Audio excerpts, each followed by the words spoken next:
Wednesday, April 10th. Oh, Jesus Christ. It feels like I haven't been streaming in a while, man. It's been a while. It's been, I don't know. It hasn't been a while. I think it's been like a day. Technically, we haven't had a topic-based stream in a few days now, and to be honest, I really needed it.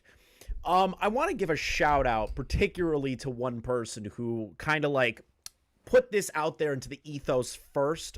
Diesel Patches, thank you for tweeting about this, because I didn't know anything about this situation that much until I saw Diesel tweeting about it, and the next thing you know, I started digging into it, and then I remembered who this channel was.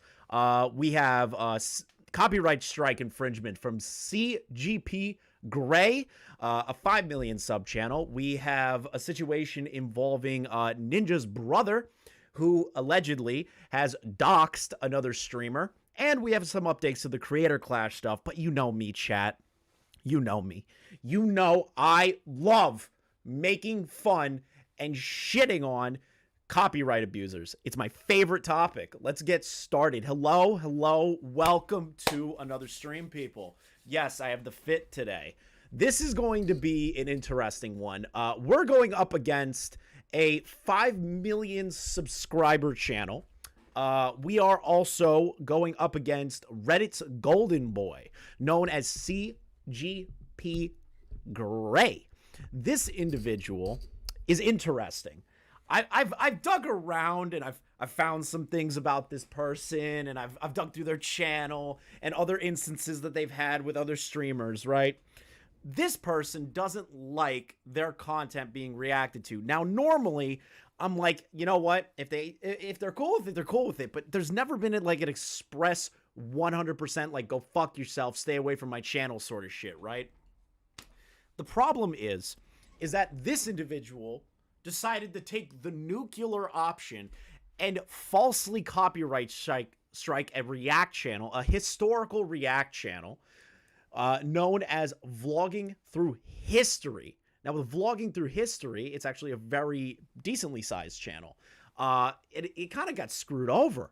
It kind of got screwed over, chat, if I'm being perfectly honest with you.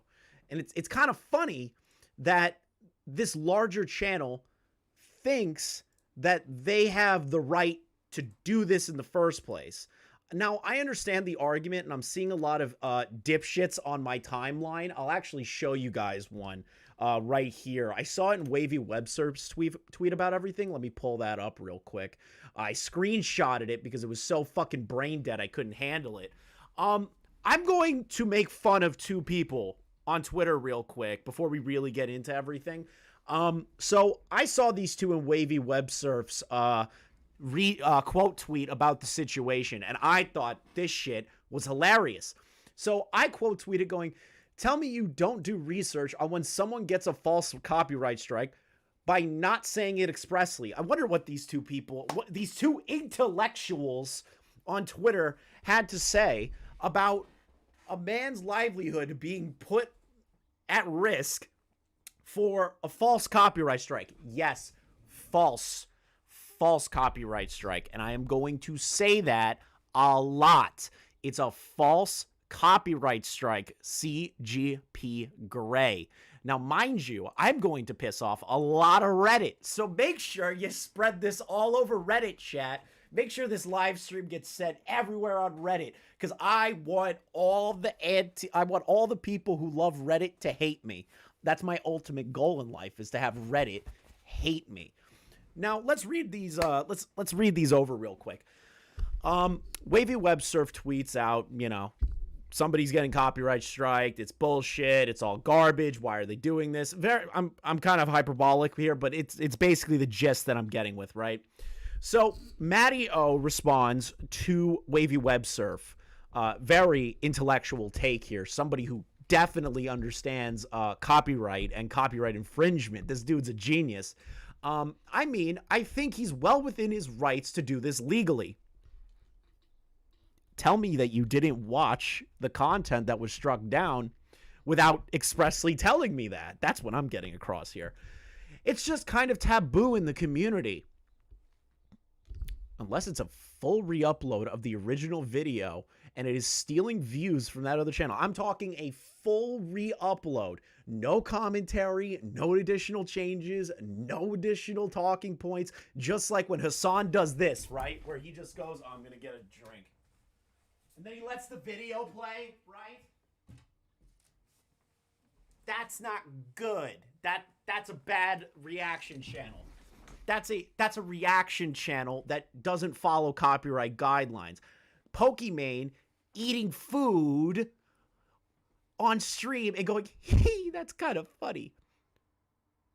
That's literally not how you should do it. They are infringing that. This is not what Vlogs Through History is doing. That's not what he's doing. And I'm going to show you some of his content to prove my point here. Now, let's continue on. I think he's been on the record multiple times that he does not like it when people re-upload his videos in their entirety. Not sure what this guy was doing in his upload. So you are giving your opinion on something without knowing jack shit. And on top of that, even, like, yeah, he's within his right to strike videos that are full re-uploads.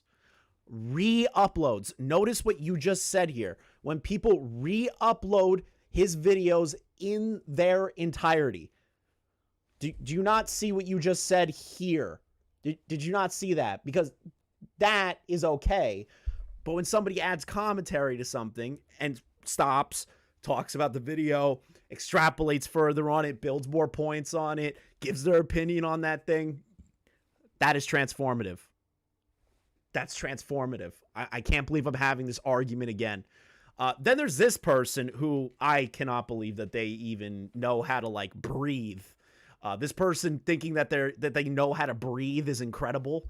Not enough oxygen's going to their brain. Yeah, does kind of seem like people are playing favorites despite it being cut and dry. Okay, cut and dry. Let's find that original. Let's find that original tweet real quick. Where is it? Ah, right here. So we'll go over this screenshot in a minute.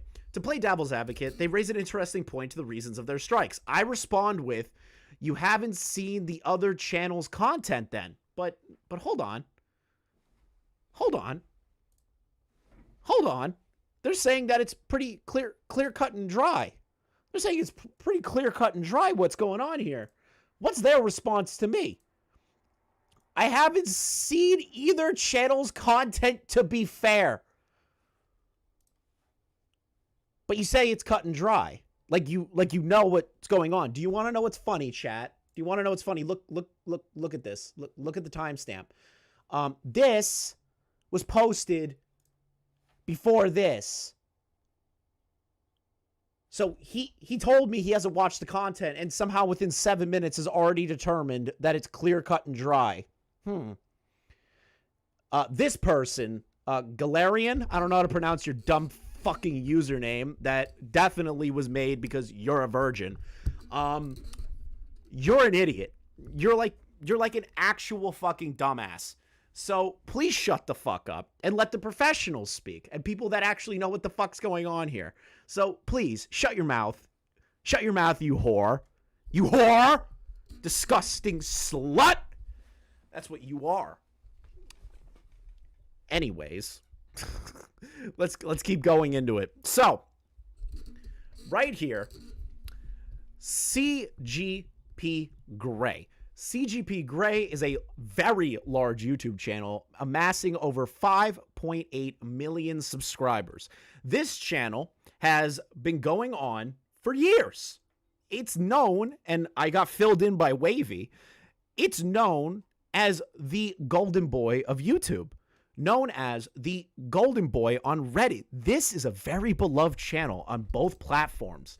YouTube loves this guy, apparently, and then also, apparently, Reddit loves this guy.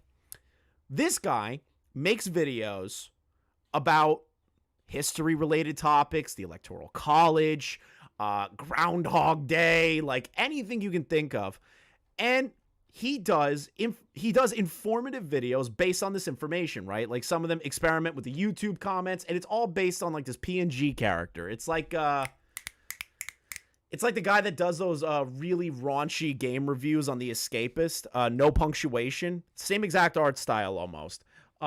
This dude makes these informative videos. Now, if I type in CPG Grey React, a lot of channels have reacted to him. A lot. I'm talking from Hassan to Ludwig to Pokimane to everybody. But they've never been copyright striked. Hassan literally walks away from most of the videos that he's doing and does not add commentary to most of the videos that he's doing. So why did why did you go out of your way to strike a video from a channel? And I'm even going to show you guys right here, vlogging through history. This guy is an actual majored in he's literally majored in history. This guy's channel is built around adding context to historical-based videos, whether that's trending topic videos, whether that's any other video you could think of. Let's say it's an animation one that's giving history facts about slavery or John Brown, anything along these lines. He gives formal credit to these channels. Now you're saying to yourself, Chris, he's a React channel. Of course he broke copyright infringement. He's just reacting. He's not adding anything new. The thing is, and this is the issue, this guy adds context, more context than most people do when it comes to commentary on historical videos. Now you're saying to yourself, yes, this is nerd. This is cringe. These are nerds fighting. It doesn't matter. This channel stands to make fun of and hold accountable people that abuse the copyright tool, dox people, do stupid shit on the internet. That's what I do here. So this guy gets striked twice. Thank you, Diesel Patches, again for these tweets. That's how I found out about this. So Vlogging Through History posts these on his community page. And I'm even going to show you some of Vlogging Through History's channel so you guys can see what I'm talking about. In case anyone is wondering where this video went, first time I've ever directly had a content creator do this. Hi, Vlogging Through History. Due to a copyright takedown notice, not a copyright claim, not a warning, none of that stuff. It's a legitimate hit. It's a hit on the channel. It's like an actual fucking nuclear option that you can use to take somebody's video down. Keep that in mind. We have to take down your video from YouTube. Title was, Does Your Flag Fail? Reaction to CGP Grey. Gives the credit of the creator in the title off the bat. So he's already covering his bases on that end to give proper credit. Let's see here. Video issued by CGP Grey, the individual the video was made by. So they filed this copyright strike. This means that your video can no longer be played. You received a copyright strike. You now have one copyright strike. If you get multiple copyright strikes, we will disable your account. To prevent that from happening, please don't upload videos containing copyrighted content that you aren't allowed to use. Okay. So this is like a one-strike deal, right? Like from what I understand, Vlogging Through History was just going to be like, you know what, fuck it. I don't want to fight this. I just want to let the appeal process do its thing. You know, typical YouTuber shit. If some retard decides to copyright strike you for an unjust reason, you just let the appeal go through. And most people usually continue on with their day, right? Like you make a video shitting on the guy and then they don't do it again. Pray to God. That's not what happened. CGP Grey has now filed a second copyright strike against me. 2 on the channel within the span of a day and a half to 2. This dude has striked this guy twice in a short period of time. That's not good. That's 2 strikes on your channel. On top of a potential warning, which maybe he already has, that kind of like is your safety net, right? If he receives a 3rd copyright strike, his channel's done per the warning if he doesn't have the warning beforehand or anything. If you get 3 of those, you're fucked. You're fucked. Are you kidding me? CGP, You're smoking cocaine if you think this is a good idea, dude. Let's keep reading. One more, and YouTube shuts down my channel. I was content to let the appeal system play out without making it personal, but now this is clearly very personal. He did the second strike within minutes of my appeal on the first being sent to him. So he sent the appeal to YouTube and said, this falls within fair use. I can react to this content. I added commentary to this content. I didn't re-upload it. It's not a full re-upload, a rip-off, and it doesn't take views from the other channel. And once the appeal went through, CGP just said, fuck you a second time and decided to drop a second strike. He did the second strike within minutes of my appeal on the first being sent to him. I have taken down the other two CGP Grey reactions while this plays out. So he had 2 more videos apparently on the channel of this guy's content. If he didn't private those in time and CGP decided to strike that video, channel deletion. Or those videos, channel deletion. CGP is fucking with somebody's livelihood now. Now he's going into life ruination of a channel because he didn't feel like reaching out to the individual and just saying, hey, can you not react to my content? And being an adult about it. Instead, he decides to be a bitch-made child and hide behind the YouTube copyright striking tool.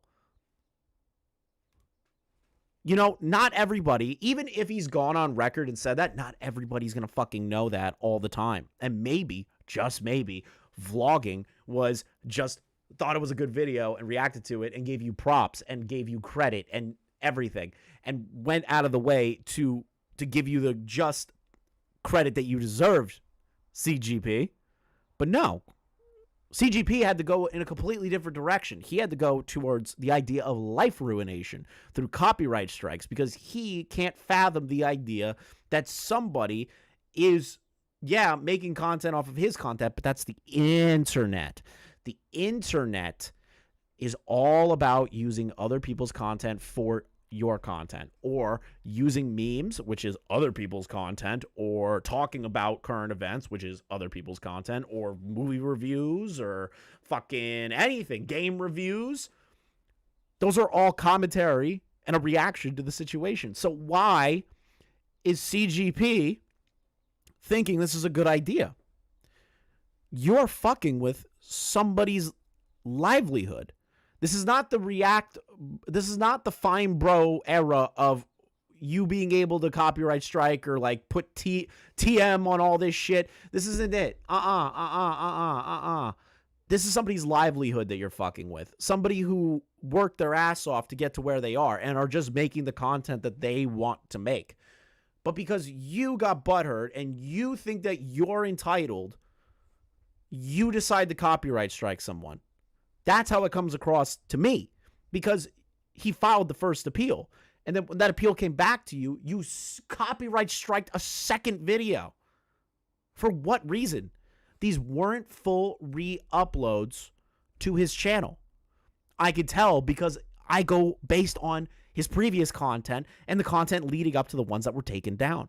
He adds extra information. He adds commentary. He talks about the situation, gives props in the videos. You are an idiot. Now, I wonder if 1 or 2 things are going to happen. There is the first situation where you can take the Quantum TV route and say, well, the tool told me it was 100%. Okay, I've already debunked that argumentation line last time, but just in case CGP decides to be a little bitch and do that again and kind of say that, I'll fight that line of reasoning again for the layman if you don't know my position on that. The copyright ID tool is broken. It's always been broken. It cannot determine the exact percentage of that video used ever, because Quantum said one time when he struck someone's channel and that video, because it said it was 100% content was his and it looked like a re-upload. Okay, my question to Quantum was, did you watch the video? His answer, no. So then how do you know that the tool was accurate? Did you watch the video in its entirety? Most of the time, these creators don't, because they are fucking idiots. You need to review the video. And if you did review the video, CGP, you would be able to tell that this does fall within fair use. Hello, Neko. Welcome back. you can tell this falls within fair use. You can literally tell. It's that easy. It's literally him talking about historical events that you, or things that you have made, critiquing it, adding context. That's it. That's all it is. But instead, you decide to say, you know what? He's re-uploading my fucking content. Fuck him and fuck the livelihood he's building on YouTube. Fuck him. That's literally what you're doing. Now, you're probably not sitting in your room or your house or like with evil fucking triangle figures going, oh, I can't wait to take this guy's life apart. No, but that is what you're doing. You're doing this because you got butthurt that somebody made a reaction to your content. Who fucking cares? You are a 5 million sub channel that gets millions of views, and his video, look at his numbers for the reactions to videos that have millions of views. And from what I understand, he also waits multiple days while the video is out so it doesn't affect the actual views that you are supposed to get. So what the fuck is the issue here? Why are you striking him?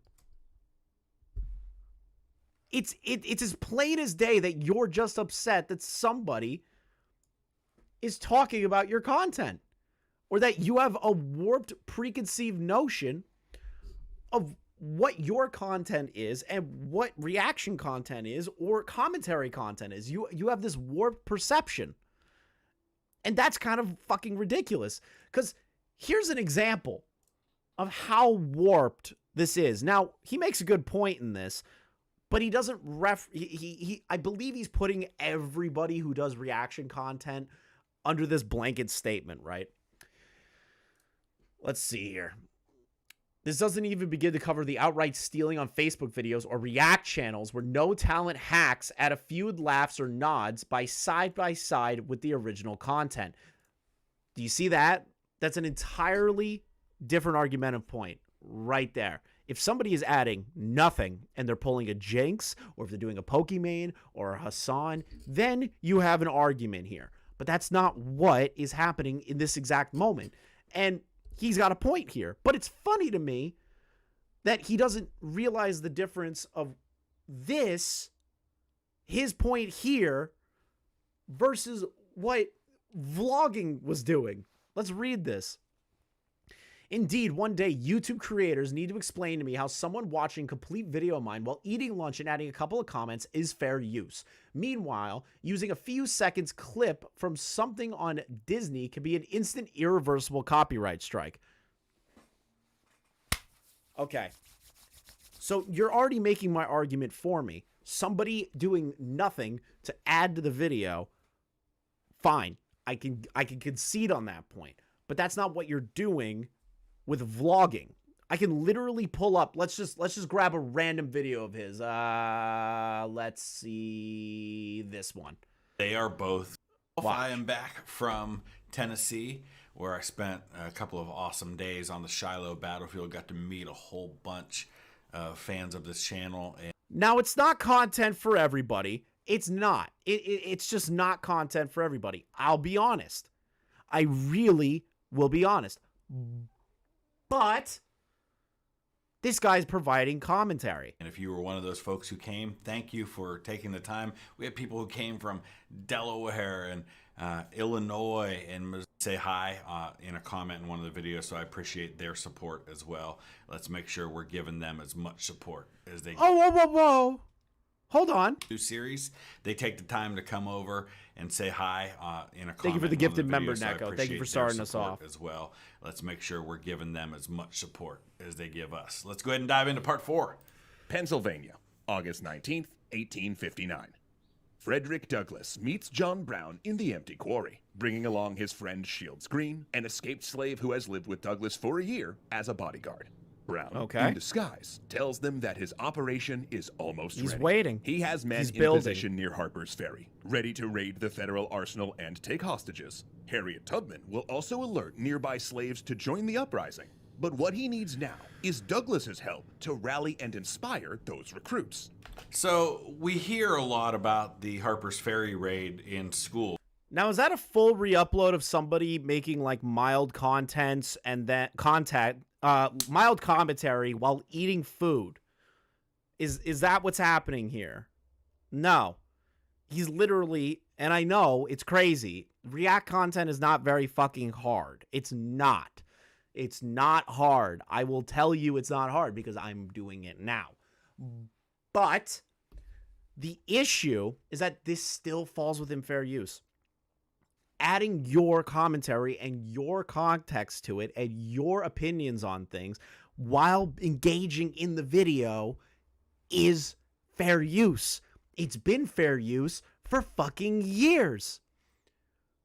I can understand his position if Pokemon's eating fucking sushi and she goes and just keeps eating. That's not engaging with the video. I'm going to let you guys listen to his commentary adding on to the video. Growing up, you learned about the causes of the Civil War, and there's at least some mention of John Brown's raid on Harper's Ferry, but you don't hear about the involvement of some such prominent African Americans as Frederick Douglass and Harriet Tubman. But they are both connected to this, and it's pretty fascinating. And it makes it shows that this was less of, a lot of people have the attitude that John Brown kind of... He adds about 3 additional minutes of commentary. 3 additional minutes of commentary right there. Explaining how in school you don't get a lot of the information that you should. Or that there are certain things that are overlooked in your history class. He's explaining this stuff. He's explaining it to you. Because he finds it intriguing that it's cool that this was added into the video. He's adding additional context. He's adding additional commentary. How the fuck is this a full re-upload? How? How is it a full re-upload? Let's take a look at the fucking idiots on my timeline again. Oh, wow. I want to see the idiot on my timeline again. Let's see here. I want to see the fucking dumbasses on my timeline again. Oh, these two. These two retards. Thank you for proving my point that nobody knows jack shit about how the factors of fair use work. Thank you. Thank you, Maddie, and this asshole. Incredible. Incredible. We only watched a few minutes and he already did that. Remember, Chris, the 4 factors of fair use. Remember the 4 factors of fair use? Yeah, I know the factors of fair use. I had to study that stuff for Quantum. What's up? How you doing, vlogging? I'm sorry that you're dealing with this stuff. Me, Diesel Patches, and Wavy Web Surf are all very much aware of your situation, and I'm trying to build a case to CGP Grey that what he's done to you is wrong. It's entirely wrong, and if he thinks otherwise, is actually ridiculous. Yeah, of course I'm addressing this. My whole channel was built on copyright infringements off the, if you remember from like old, like if you know anything about YouTube drama, it's from the Quantum TV striking fair use videos. I've built my entire career around talking about this stuff. So the sheer fact that this is happening, and it's coming from YouTube's golden boy on top of that. I've heard a lot of things about this guy. YouTube loves him. He's been in meetings with YouTube, allegedly, for like content advisement. He's beloved on Reddit. There are like the largest streamers in the world have all talked about his content before, escalating his profile even more. This dude isn't like some random small channel or somebody that should be doing stuff like this. It's shocking to me that somebody thinks that this is the way to go about it when you are clearly adding commentary to it. That's literally what you're doing. I've been around the ringer enough and have argued with people enough to know that you are doing baseline commentary and fair use videos. This isn't you re-uploading a video. Vlogging, can I ask you, since you're in the chat, when he filed the copyright ID tool and struck the video, was it stated that you were using the full amount of the content? Like, did it expressly say, like, it was struck down due to it being a re-upload or anything along those lines? Or was it just an outright, this person stealing my content? I'm curious, Vlogging. Thank you for the subscription. I'm very curious.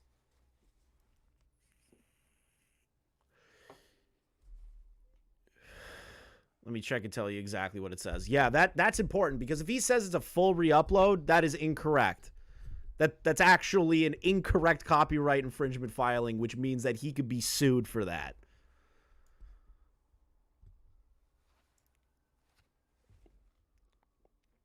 Because that is essentially breaking the law.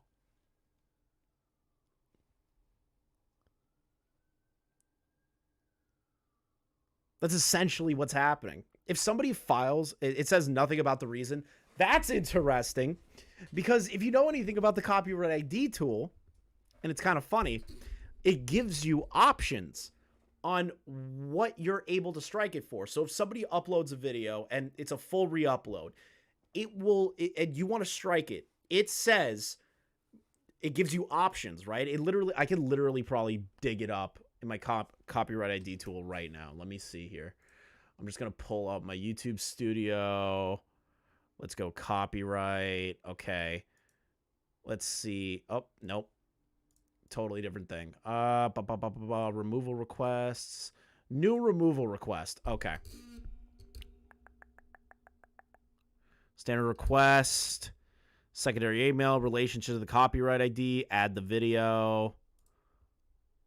Video from another YouTube channel, my URL, entire video. So it gives you an option between the entire video or timestamp sections of the video. Vlogging. So he must have filed between those two. He is complete. Here's a complete notification. Hi, Vlogging. Through history, due to a copyright takedown notice that we received, we decided to take down your video from YouTube. Okay. So what I'm assuming here is that he clicked, and this is an assumption before somebody comes at me, that he clicked, and I'll even show you guys. Screw it. I'll show you. I don't care. I don't care. You see this right here. This is a removal request right off the bat, right? This is what it is. So you put in your information, you know, video from my channel, from another YouTube channel I legally represent from outside of YouTube. The video URL that you put in gives YouTube an opportunity to take a look at that video, and you give them the exact one that you wish to strike. Now, there are two options that you have here. You have the entire video or timestamps of the video. So what I'm assuming from the notification that you received, Vlogging, and it's an assumption, is that he hit entire video. The reason I'm assuming that is because it would give you timestamps in the notification of where the copyright was infringed. So he most likely filed a false copyright claim on your video and called it the entire video, when that is not the case. The entire video was not re-uploaded somewhere, because I know, because I've had to do this before, not on my channel, but when I used to work for another one. I did it one time. I know how it works. And this whole pleading ignorance and these idiots on Twitter that aren't understanding why you're getting screwed over is shocking to me, Vlogging. It's incredibly shocking. So let's continue on here. So he's complaining about people that are doing bad reaction content, eating food, walking away from the TV, walking away from the camera, walking away, all this crap, right? Like things I've criticized Hassan and Pokimane for like 1,000 times. That's what they have done. That's what they have done. But in Vlogging's case, and you can even see here, I'll even show you guys the fucking transcript. Holy shit. Let's see here. Packages for viewers. This is him literally talking. The majority of the video. Douglas tries to read. Douglas says no. Wow. So he talked again. Shields Green would do this, right? You know, if you are a He's talking freedman, again. Somebody who's escaped slavery, or you're even somebody who was born free, but you see the plight of other African Americans who are in bondage. You want to do something, right? And you want to. But CGP is saying that you violated the entire video. I know it's not the video in question that he struck, but I'm trying to build context that you, vlogging, follow fair use practices. You talk, you add context, you talk about additional aspects of the history. You even give credit to the original video. You do something that most React streamers don't do. You do something most React streamers don't do at all, or commentary channels do at all. You actually give credit. You're doing more than what most commentary channels do, or people that add content in React videos, other than clickbaiting the title. You even do extra history reaction. That's literally insane to me. That he would file, and I can't get over that part. I'm gonna show it. I can't get over that part. I literally can't get over this because I need to emphasize to you people again how stupid this is. Removal request, new removal request, add video. Let's go video, select from YouTube channel. I'm literally gonna show you here. Boom. Whole entire video, there won't be a notification sent on where the timestamps are, where it was infringed upon. Timestamps show where the copyright was infringed on. And I know that because I've gotten copyright strikes before where it's like within a minute to 2 minutes of the video, this is the specific timestamp that this company wants removed from the video. Okay. Because I know where it is. But when it's the entire video, the notification isn't as detailed. That's where I'm getting across here. CGP is filing a false copyright strike on your channel. False. And I will say that again. False. He's showing EH to give an example of what I do. Yeah, like it's literally it's psychotic. I'm showing an example to everybody here of his content because everything else is like getting insane. And he does a couple of follow-up videos. I want to go over those real quick. Let's see here. I know vlogging, you've probably seen you recorded these, but he does have an update to the video in of itself and what's going on. And I want to give him his piece here and talk about it as it goes. Hey everybody, I was not planning to be recording today. As many of you know, I am in the process of working on the funeral for my maternal grandmother, who's actually my mom, who raised me. I was raised by my grandparents. So we lost my grandfather back at the end of December, lost my grandmother day before yesterday. I was able to be with her when she passed, and I am... Muhammad, what I don't understand is why couldn't he just write him and say, please remove my video or I'll take action. Thanks. Wow. Muhammad, it's almost like that's my main criticism. Whatever. If somebody doesn't want their content reacted to, all they have to do is reach out.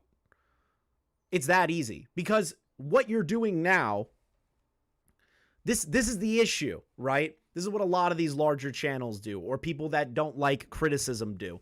They will file this as a, in my opinion, scare tactic. A full-blown scare tactic to shut the person up. Because what he's doing is essentially breaking the law. Let me show you guys what I mean by that. I keep getting derailed, but I need the public to understand why this pisses me off so much. Why this aggravates me every time this shit happens. Let's see here. So, copyright. Oh, I don't need to start drama over stuff like this? Hey, Eighth, you're an idiot. You're an actual dipshit. Let's see here. So, I'm going to read this off to you guys. Right here. It's a legally binding agreement. I have in good faith belief that the use of the material in the manner complained of is not authorized by the copyright owner, its agents, or the law. Not just the agent. The law. The absolute law. The information in this notification is accurate. Not really. He is not being accurate in this filing. And under penalty of perjury, I'm the owner or an agent authorized to act on my behalf of the owner of an exclusive right that is alleged infringement.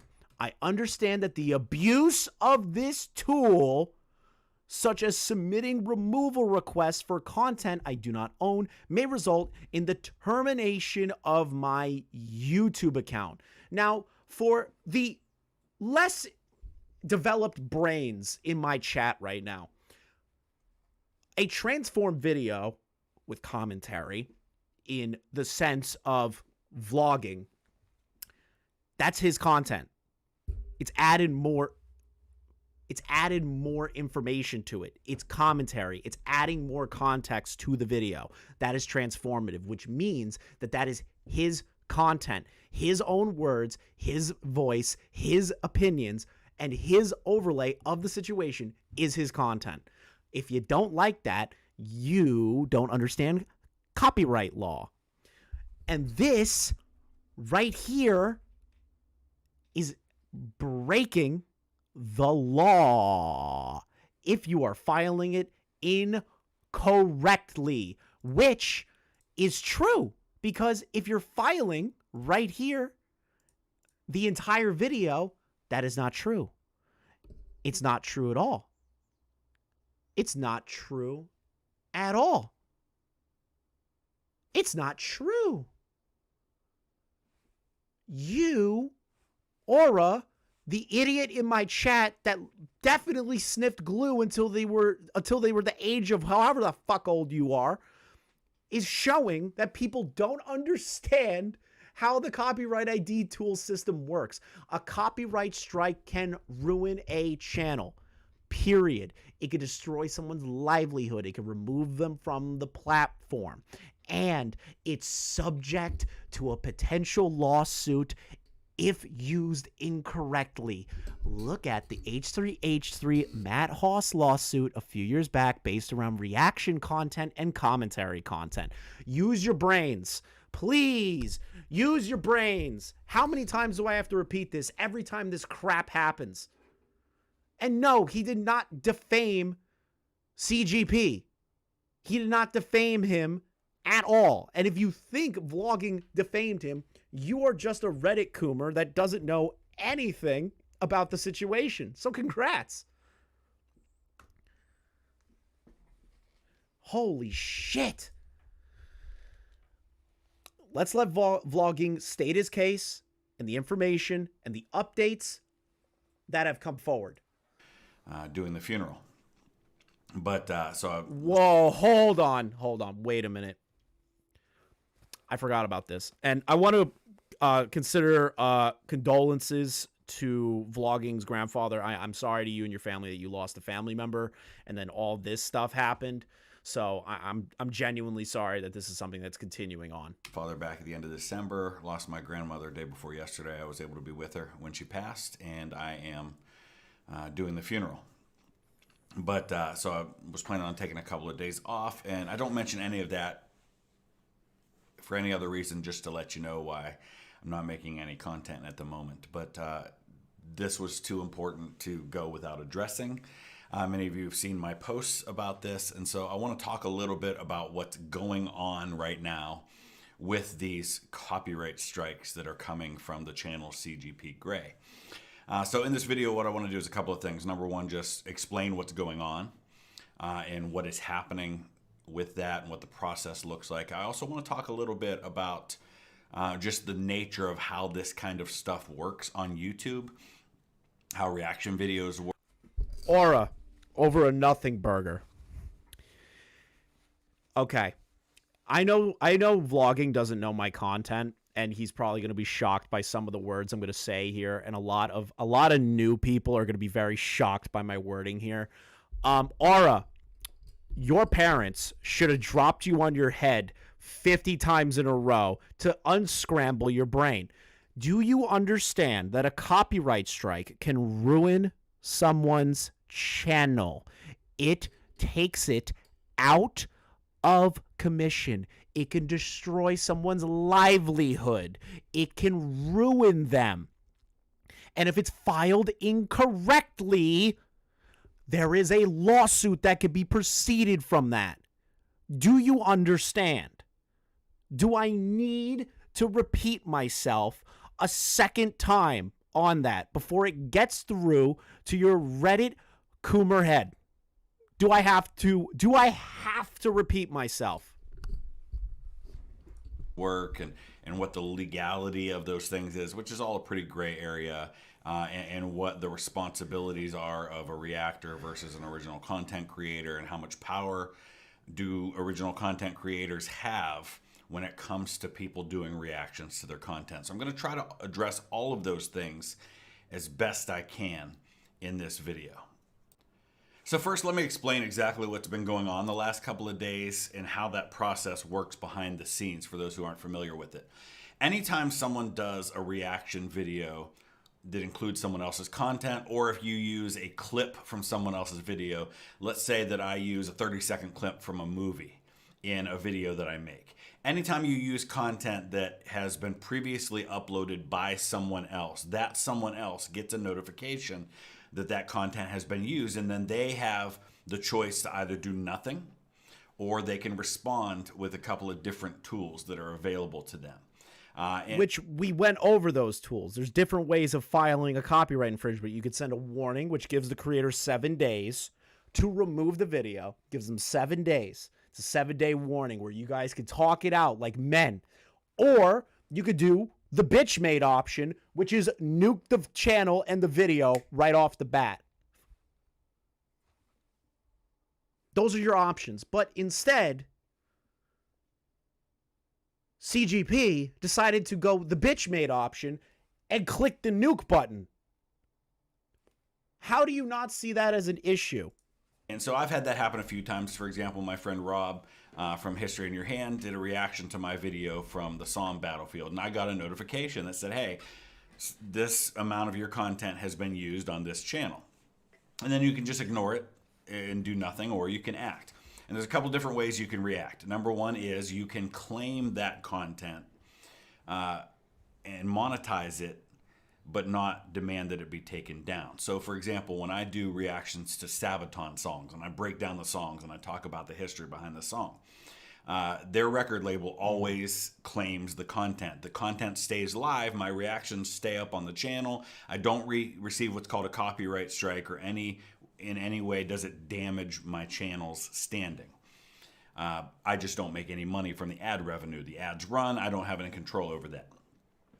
The other option that a person can do then is they can file for a copyright strike and a takedown notice, which means that they don't want that video to even be allowed on your channel. It's removed, and you get what's called a copyright strike. If you get 3 copyright strikes in a 90-day period, YouTube shuts down your channel. Your channel just ceases to exist. Which is, I get, and I argue this point all the time when it comes to like these YouTube situations, right? I always have to argue these points because people are like, well, YouTube has to keep its safe harbor provisions by, you know, making sure that you have DMCA claims and strikes and all that stuff, right? Like I've argued this point like a billion goddamn times. The issue is that human beings make mistakes like these all the time. Not even mistakes. I'm not calling this one a mistake. In my opinion, it looks like a flagrant abuse of the tool. But people make mistakes. You should review the video. You should review the video, Gray. You should review it, because if you're seeing somebody doing commentary on the video and adding more information to it, that is transformative. If it's a full re-upload, then you can strike the video. That's the difference. So that's ridiculous to me that is even a conversation in the first place. And there's nothing really you can do about that. Now, there are some things that are available to the person who gets the strike, and I'll talk about that in a minute.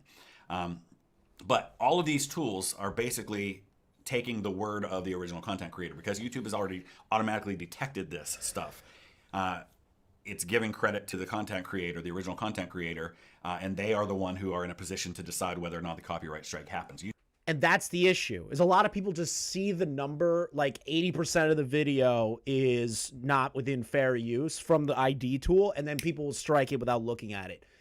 Hey, I'm going to teach you guys something. If you're going to make content and people use your content to make more content and you don't review the video, even if you're a 5 million sub channel, before clicking the nuke option, maybe have somebody on your team review it. Maybe you review it and then go, you know what? That's not a problem. It's just a guy doing, he's just talking.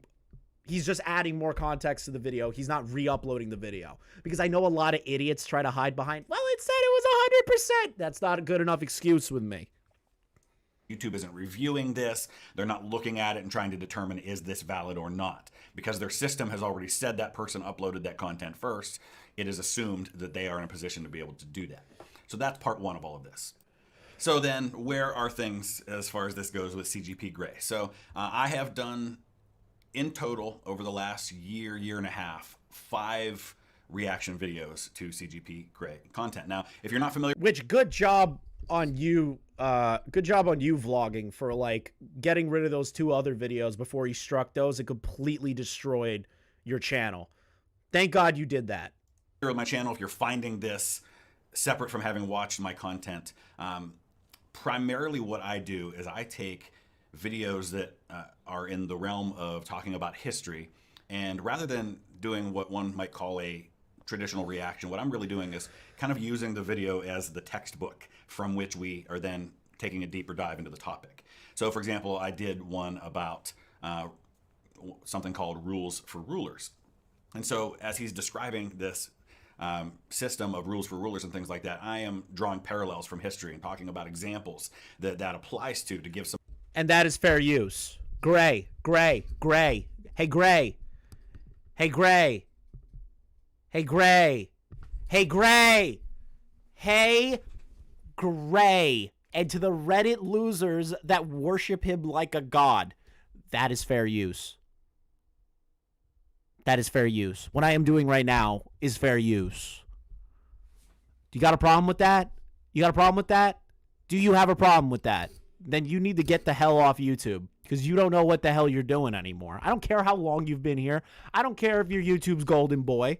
You are somebody that's abusing the tool. You. The History Underground, what's good, man? How you doing? You. And you know what's funny? I actually majored in history, in evolutionary anthropology and historical archaeology. I loved that stuff in my life. So when I see somebody who is adding context and making it entertaining and informative for people, especially adding more context to things, I love that, because a lot of people don't know their history. A lot of people need that information to be explained to them in a video. Even if the video already exists and somebody who is a professional, yes, majored in history, decides to extrapolate on that further, that's a benefit to not only the viewer, but to the channel that made the video in the first place, so they can make more content off of it. Plot twist, vlogging copyright strikes the channel reacting to this video. See, that would be funny history. That would be funny. If vlogging decided to strike my channel, I would actually laugh at that and be like, there's no way he had the balls to do that. That shit funny. But we're all joking. But if that really happened, it would not go well. It wouldn't go well at all. But it's psychologically damaging to me that people don't want information out there. The best thing I ever heard was from Mr. Beast. If you know anything about Mr. Beast, he doesn't care if you do reactions to his content. He doesn't care if you re-upload his content. He doesn't care. Because do you want to know why he doesn't care? Because he's confident in his product. He's confident that the people that enjoy the video from the reaction will come over to the original channel and it will gain viewership. Learn from Mr. Beast, Gray. You're not over 100 million subscribers. You don't know shit. And that's coming from a guy with 5,000 subs. How do I know more than you? Somebody who, and I'm not kidding here, is favored by YouTube from what I hear. Wow! Holy shit! How? How do I know more? Some context, to give some depth, to allow us to learn a little more. In a typical reaction video, my reaction video will end up being anywhere from 2 to 3 times longer than the original video because of the context and the history that I'm adding to it. I'm not just sitting there going, wow, or interesting, or reacting in the traditional sense. I've never been able to come up with a better word for what I do than reaction, breakdown. It's just a blanket term. Dive, things it's like hard. that. None of them just roll off the tongue. But anyway, so I've done that, and there's never been an issue. I've never had any claim placed on any of those videos, whether for the monetization of it, and certainly not for a takedown. The one and only time I've ever, in the, I don't know, 2.5 years I've been doing the daily content, I've got something like 800-900 videos up now. The one and only time I've ever had a video taken down because of copyright was a reaction I tried to do to Horrible Histories. And even in that case, it was automatically caught and taken down before it even went live. And even that one did not give me a copyright strike.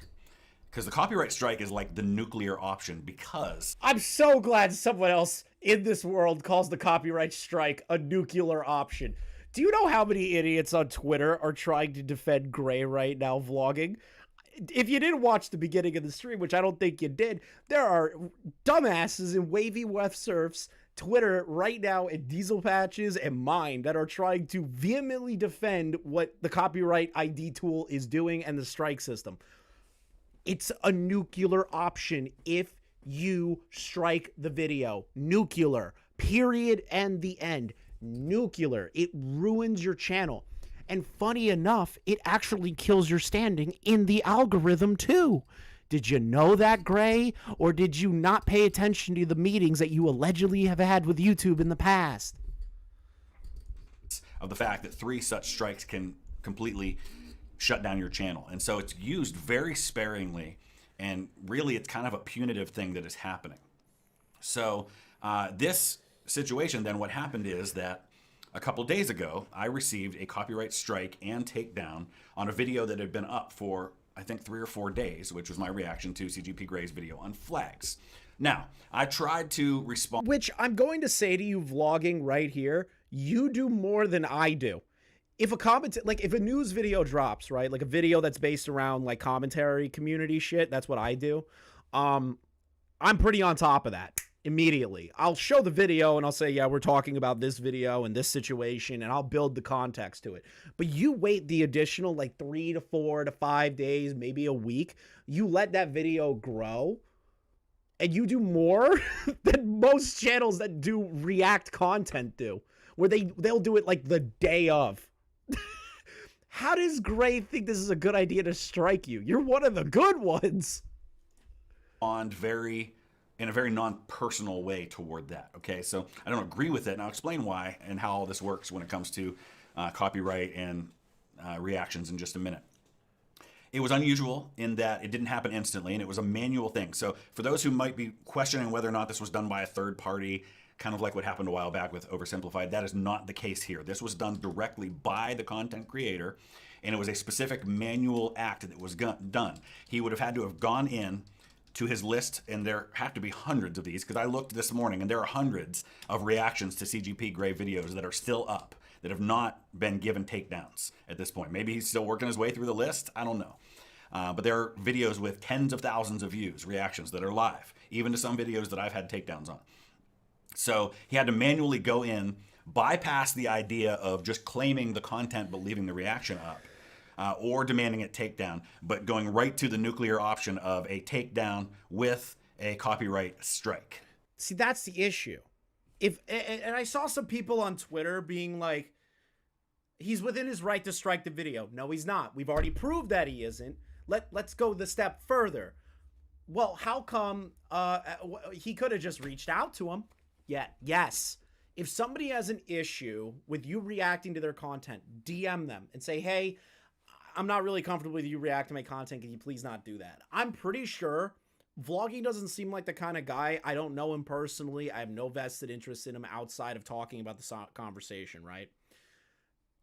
Vloggy doesn't come across like the kind of guy that's unreasonable, right? Where he's going to say, no, screw you. I'm going to react to your video. Fuck you. He's not saying that. It doesn't come across that way. It's just disappointment in his voice right now. I'm pretty sure if a creator reaches out and they say, hey, listen, can you not make like cuts? Can you not make compilations of my stuff? Can you not react to my stuff? Most people would say, okay, yeah, sure. If you're asking politely, sure. Be an adult. Gray is not being an adult. I would 100% not react if he didn't want me to. So vlogging, let me ask you this, because some people on Twitter are saying this. Were you aware that apparently Gray, allegedly, has issue with people reacting to his content? Were you aware of that before reacting to any of his content? I'm curious, because I saw one person on Twitter say that. And it was somebody who's been watching his content for years. I saw it in the Reddits, too. Apparently, they've gone on record saying they don't like people reacting to their stuff. Were you aware of that? No, I was told in the last few days about it. So then, how are you supposed to know? I'm not even joking. How are you supposed to know that somebody doesn't like it if you were unaware of it from the beginning? Why didn't Gray reach out and be like, hey, man, like, I don't know if you've heard, but I'm not a big fan of people that react to my content. Can you please not do it? Can you please not do that? That's all he had to do. Gray, not everyone follows what you do. That's ridiculous. You're expecting people to know that. You're expecting people to know that, like off the bat, off the cuff. That's ridiculous to assume. Not everyone's going to know that you're not okay with it. So why choose the nuclear option? You've made this worse by choosing the nuclear option. History Underground. I can personally vouch for vlogging. He's completely reasonable and doesn't react to channels that don't want free exposure.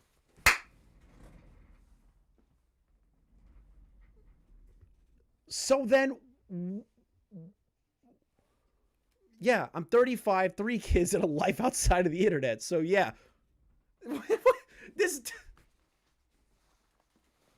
Gray, you could have been an adult, but instead you made this worse. You can't blame anyone other than yourself. To defend CP Gray for a second, people would be saying based and cheering if CGP went after Hassan Piker or another big React streamer if they decided to react to one of his vids. Okay, Smaggles, so let me retort that real quick. Have you watched any of vlogging's content? Does vlogging sit there and eat food while giggling? Does he walk away from the screen with a chair just sitting there with no added commentary or content whatsoever, saying absolutely nothing? Does vlogging do that? I'm curious, Smaggle. Because I know you're probably trolling, but sometimes you're serious. I'm very curious, Smaggle.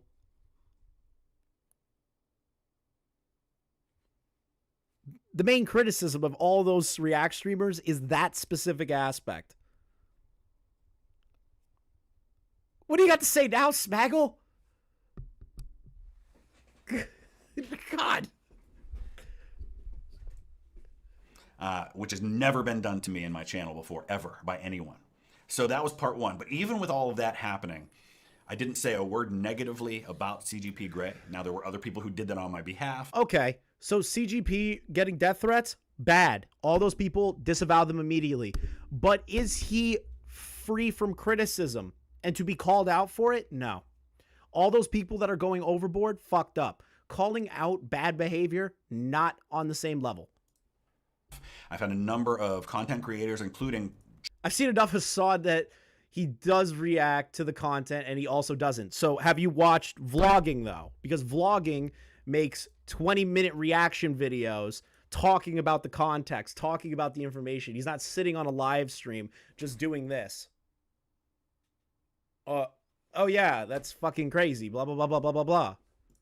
Channels with millions of subscribers to whom I do reaction videos, who have reached out to me privately or even posted publicly. Make sure to like the stream so we can get this up. I want to say how grateful I am to some of those folks like Yarn Hub and the History Underground and the Armchair Historian, who went out of his way to post on social media about this. So Griffin, thank you very much. I really appreciate that. Unnecessary, but I'm grateful for it. And I'm grateful for all of the followers of this channel who have been very vocal in their support. So with all of that said, I didn't take it personally. I posted about it to let people know what was happening because people were wondering where the video went. But then I decided to go through YouTube's appeal process. YouTube has an appeal process. There's a process for the person who's received the copyright strike to be able to appeal this. Now, I've never had to do one of these before, so I wasn't sure how it would work with an appeal like this. So I was able to go in and fill out the appeal. Now you have to put your name, your address, your contact information, all this sort of stuff. In the case of that's the wild part. How YouTube determines that and how like DMCA's work is that you essentially have to dox yourself to the other person. Now, I'm not saying Gray is doing anything malicious with that information, right? Not at all. Not saying that whatsoever at all. But it is a weird proponent where you have to file that information because let's say vlogging's appeal is rejected by Gray. Next step is to start the legal proceedings. That is the next step in the evolution of a copyright strike. That is a problem. That means you guys are going to court over this. And I doubt vlogging has the money. And to be honest, Gray, even you want to piss away in a lawsuit over something so stupid that if you look back on the H3H3 content and the H3H3 one case, by the way, of Matt Hoss, you would know that this is protected. So then why go the nuclear option? Copyright strike with a takedown because of how serious that is. What it does then is it takes my appeal and now it sends it back to CGP Grey. At this point, YouTube's still not involved, right? They're not putting someone into review and decide the validity of the claim, right? All it does is go right back to CGP Grey. And now what he has the option to do is sometime in the next 10 days, he has to actually take legal court action against me for violating his copyright. And he has to provide some form of proof to YouTube that he has done that. And if he does not do that, then the video goes back up. That's how it works. So the ball is in CGP Grey's court now, literally, because he will have to take actual legal action to sue me for violating his copyright. I guarantee you, not guarantee, because some people trick me and they go the opposite direction of what I'm used to. 9 times out of 10, in these cases, they don't go to court. I think there's only been a handful of actual lawsuits that have gone to court over copyright infringement. Example A, Onision with Repsion. Example B, Matt Hoss with H3H3. Rarely does this ever go to court, but it's still a scary thing to do in the first place. Imagine if Gray decided to file all 3 copyright strikes at once and his channel was terminated during the review process. He's missing out on revenue. He's missing out on content creation. He's missing out on viewership. His channel's fucked. He has to fight YouTube, which I don't know if he has a partner or not. I don't know if you have a partner vlogging. A lot of channels that are large don't have partners. Like a lot of viewers think that they do. Like I know people that have partners like Keemstar and shit, but like rarely do YouTube creators get partners. Right there, vlogging does not have a YouTube partner. So he has to go through the regular channels that even the small people have to go through to fight this thing. That is the issue. And you're going to screw someone over because you didn't reach out to them, Gray? Really? You're going to screw someone's livelihood over because of that? Come the hell on. Right. And provide that proof in order for YouTube to let the ban stand. Otherwise, they're going to reverse it. Now, why does all that matter and why am I making this video if I was just going through that process privately? Because within about 10 minutes of, I filled out the appeal last night, but I received notification from YouTube this morning that he had been given the notification that I had appealed that. Within 10 minutes of me receiving that confirmation from YouTube that he had been given the notification of my appeal, he did a copyright strike on another one of my videos. I know we saw that. Hearing it, all right, listen, hearing it for vlogging is way worse than just reading it. I did not realize, because I pre-watched this, and because I pre-watched it earlier in the day, and I completely forgot about that point. 10 minutes after getting the notification that you filed an appeal, he struck the second video. That is psychotic. That's actually psychotic. That's a level of crazy that I did not expect. He gets the notification from YouTube, and within 10 minutes, another strike is filed. You think a YouTube veteran like Gray would know that if you get a third one, your channel is getting nuked. Are you serious?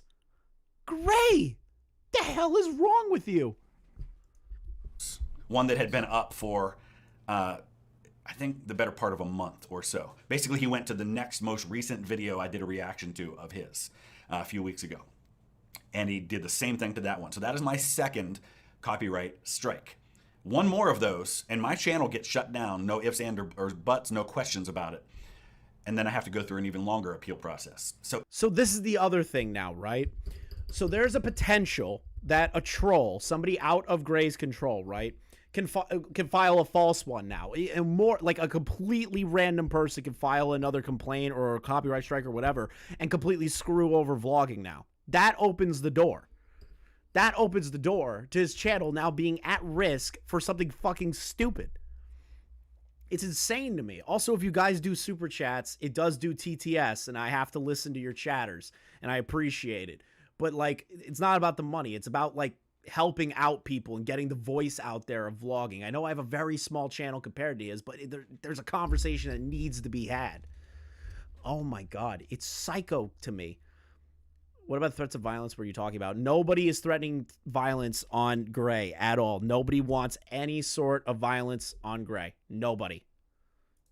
In the meantime, I have taken down the other 3 videos that I've done reaction to of CGP Grey.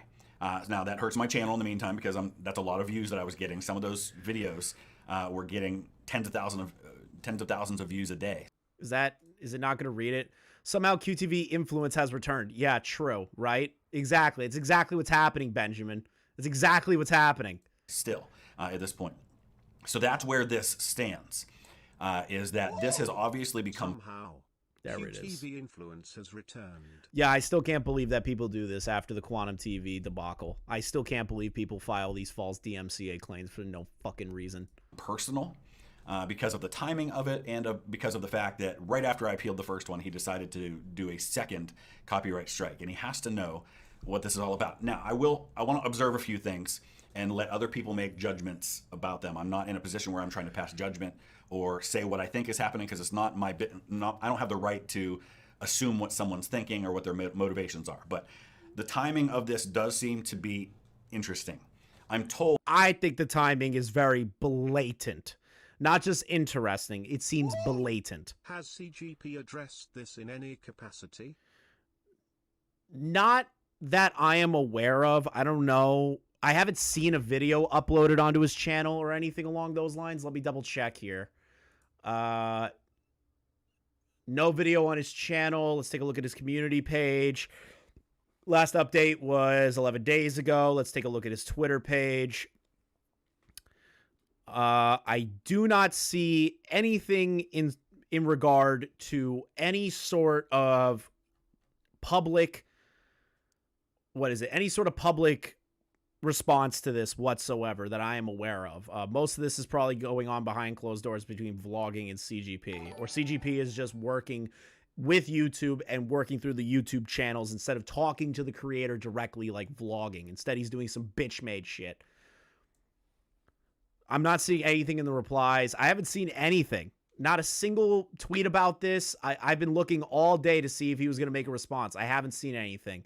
If somebody on Twitter sees something different, let me know. Just link it in the chat. That very recently, not only... He had a tweet, he deleted it? Okay, somebody's got to find me that screen cap then. Did he post on social media a pretty angry post about his obvious disdain for people who I think he describes as eating lunch while just playing his video in the background and stealing his content, which is what he referred to reaction videos as being. He posted that just a few days ago.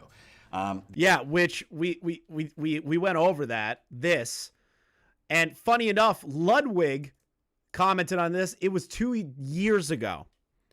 So he's had an issue with that. So Sans, if you have it, post it in the chat. One of my mods will check it to see if it's valid, and then we'll show it on screen. We'll give him his side of the story. I don't want just one side. But like you can see here that Gray has a pretty substantial issue with people with copywriting using his content. But he talks about people that are just eating lunch and adding a few comments, not full context. It's an entirely different thing. That's an entirely different thing. Let's continue on. The other thing is that he has very recently changed the way posting works on his videos, and you can do this as a YouTube content creator. There are several levels of moderation you can do for comments. You can make it so that no comment appears on any of your videos without you approving it first.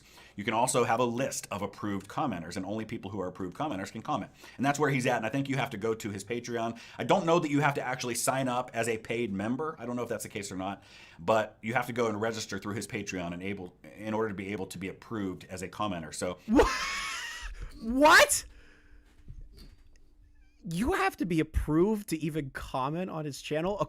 Allegedly. I have to say the words allegedly. Allegedly. Allegedly. I have to say allegedly. That's a little crazy. That's a little crazy. That's a level that I am very confused by. Yep, look at his latest video. I'll take your word for it. You need to pay the motherfucker to comment on a video? It says that is a description of the flagging video. Wait, what? Wait, what? No way, bro. No shot. Patreon. Exclusive producers. Okay. Let's see. Okay. Reddit. Patreon. Making videos possible. Let's take a look at the Patreon. Wallpaper videos, access director, commentary archives. View the director's commentary while live streams. Pinned comment. Oh God. This is amazing. Pinned comment. Warning. Do not comment when you read this. Your comment will not get through. Just want to thank everyone who supports this channel with invalid copyright strikes and YouTube Stop. Bro, this was posted 8 days ago. This was posted 8 days ago, my guy. The irony with some recent invalid copyright strikes. Oh, the irony is so thick. It's thick like molasses. Oh, that's thick. That's so much irony in one sentence. Oh. And YouTube's careless pushing of shorts over normal videos. It's never been more difficult time to create videos that actually reach viewers. Your patron is the only reason I can pay my team every month and keep working as a creator without sponsorships. Okay, that's fair. This, on the other hand, is really ironically funny. So given the increased uncertainty, please, plus the comments, the number of scam bots and particularly sex bots, so many sex bots that endlessly flooding in, I'm trying an experiment. New privilege for all, Bonnie Bees. As a verified human that you are, you alone will be able to post the comment sections of the video.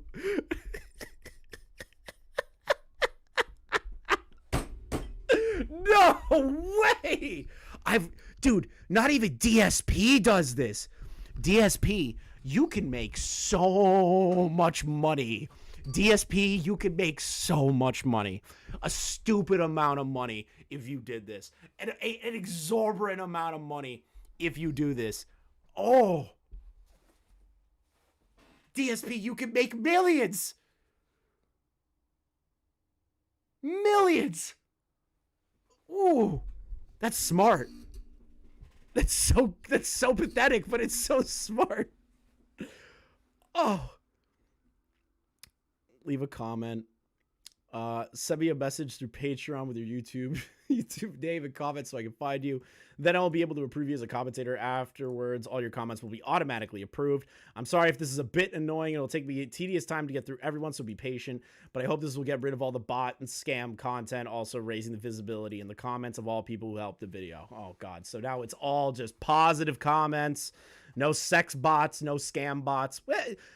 Trying to combat the scam bots and everything, I don't really have an issue with.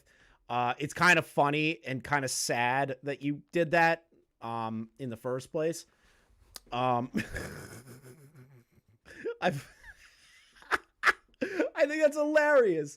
And some recent invalid copyright strikes. That is true ironic. Look at the recent comments. Okay, I will look at the recent comments. What are we seeing here? So two strikes in a row against vlogging. Ooh, wow, that was fast. That was fast. Look at the most recent comment. Damn, somebody on the inside. We got him, boys. There's somebody on the inside. That's getting a like. There's somebody on the inside. They paid the Patreon to do this. They're running the gay ops. 1.6k likes. Holy shit. You know what? That double agent, my hat is off to you. You're doing God's work. You're doing God's work. Jesus. Just paid you $3 tax so I can comment publicly on a video. You already made money with views, but that's another gripe for a different day. I've paid your comment toll just to say you're behaving like a vindictive scumbag. For trying to take down Vlogging's channel. He literally introduced your content to me along with many other people and had nothing but positive things to say about your content. He added a lot of historical analysis to your original video. In fact, his video was 3 times longer than your video. Oh, another double agent. Another double agent. Oh, got him. Got him. Damn. Vlogging fans are fucking awesome. These are good argumentative points that they're making in the comments section. Look at some 07s for these fucking people in the comments, my guy. That has been set up, and so now it's not like people can go, like followers of my channel, for example, can go and start spamming his videos with comments negatively, talking to him about what he's done with all of this. So that's not really something that anybody's going to be able to do. So I don't know if... The Internet Underground Hello 911, I'd like to report a drive-by. That's true! That's how it comes across. The timing is all related with those things or not, but that's just some other stuff that's been going on. But what I want to do now in wrapping this video up is I want to explain exactly my understanding of the legal part of all of this, because I think there seems to be some misunderstanding about the legality of reaction videos, how they fit into the realm of copyright versus what's legal and what's not when it comes to copyright. Do you need permission? Things like that.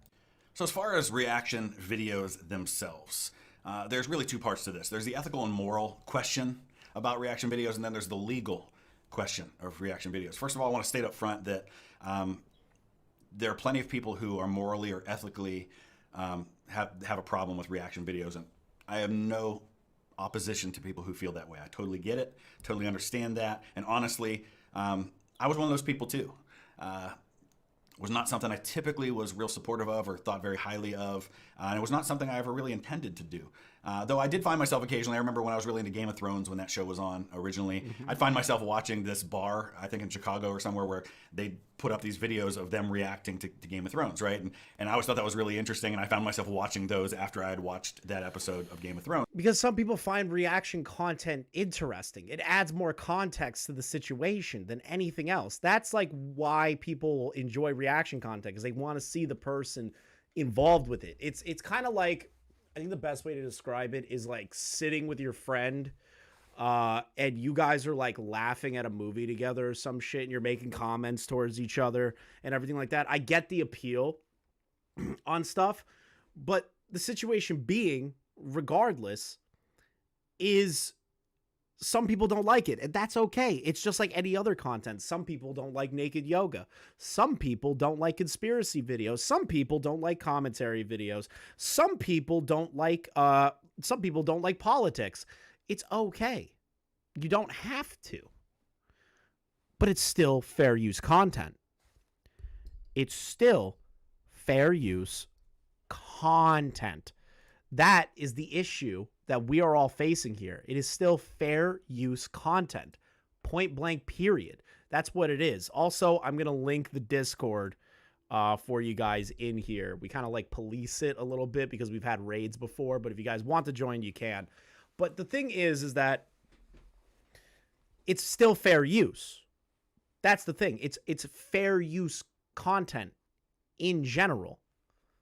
You can't strike down fair use content. That's the issue. And I don't think Grey understands that reaction content, if it's done in the right way, is fair use. Never in a million years would I watch that instead of watching Game of Thrones, right? It was never a substitute for it. So even in that case, I found myself doing it a little bit. I never created this channel to be a reaction channel. Had every intention of it being my vlogs from historical sites. And then COVID happened, it shut it down, my ability to travel. And somebody suggested that I maybe do reactions or breakdowns to Sabaton songs, talk about the history behind them. And I started doing that. And then I expanded to do a few different other channels, like Oversimplified and stuff like that. And it got really, really popular. Within a couple months, I had 100,000 subscribers. And to this day, I continue to try to make original content as well, but it never gets even a tenth of the views that the reaction videos do. So I see the power of the reaction video, and it has given me a way of bringing history to so many more people than I otherwise could. And I've never for a minute intended my reaction videos to be a substitute for the original work. And I've addressed that in previous videos, so I won't go into all of that now. So that's the ethical and the moral question, right? If a person's morally and ethically opposed to reaction videos, fine. And that said, as a content creator, I'm not really inclined to want to do reaction videos to channels that I know have expressed opposition to reaction videos. Perfect example. Last fall, I had the opportunity to meet the creator and host of the channel, Knowing Better, right? Within 30 seconds of us meeting, he made it very clear what he thought of reaction videos. And so I understood that right away. And I've had a number of people suggest to me since then that I should do reaction videos to Knowing Better. And I've decided not to do that. It's almost like vlogging is understanding to the creator and saying, you know what? If you don't like that, totally fine. It sounds like he's being respectful to the creator that has an issue with reaction channels. You don't have to like them, but that doesn't change that it is fair use. It's still fair use. Vlogging could still do it if he wanted to, but he's taking the creator's wishes into account. If Grey reached out to vlogging and said, hey, dude, I'm not a big fan of this. I've said it before publicly. I guess you didn't catch the memo. Can you just not react to it from here on out? I'm pretty sure vlogging, just based on this account right here, would say, no, I wouldn't do that. I won't react to your videos. I apologize for doing it before. I just had no idea. That's it. This whole thing could have been avoided if Grey took 2 fucking seconds of his life to reach out to vlogging. 2 seconds. 2. You have a Twitter account. You could have gone to his comment sections. Because guess what? Since you're a large channel, the verification check mark will show, and we will know that you're not a scam bot, and vlogging would know you're not a scam bot.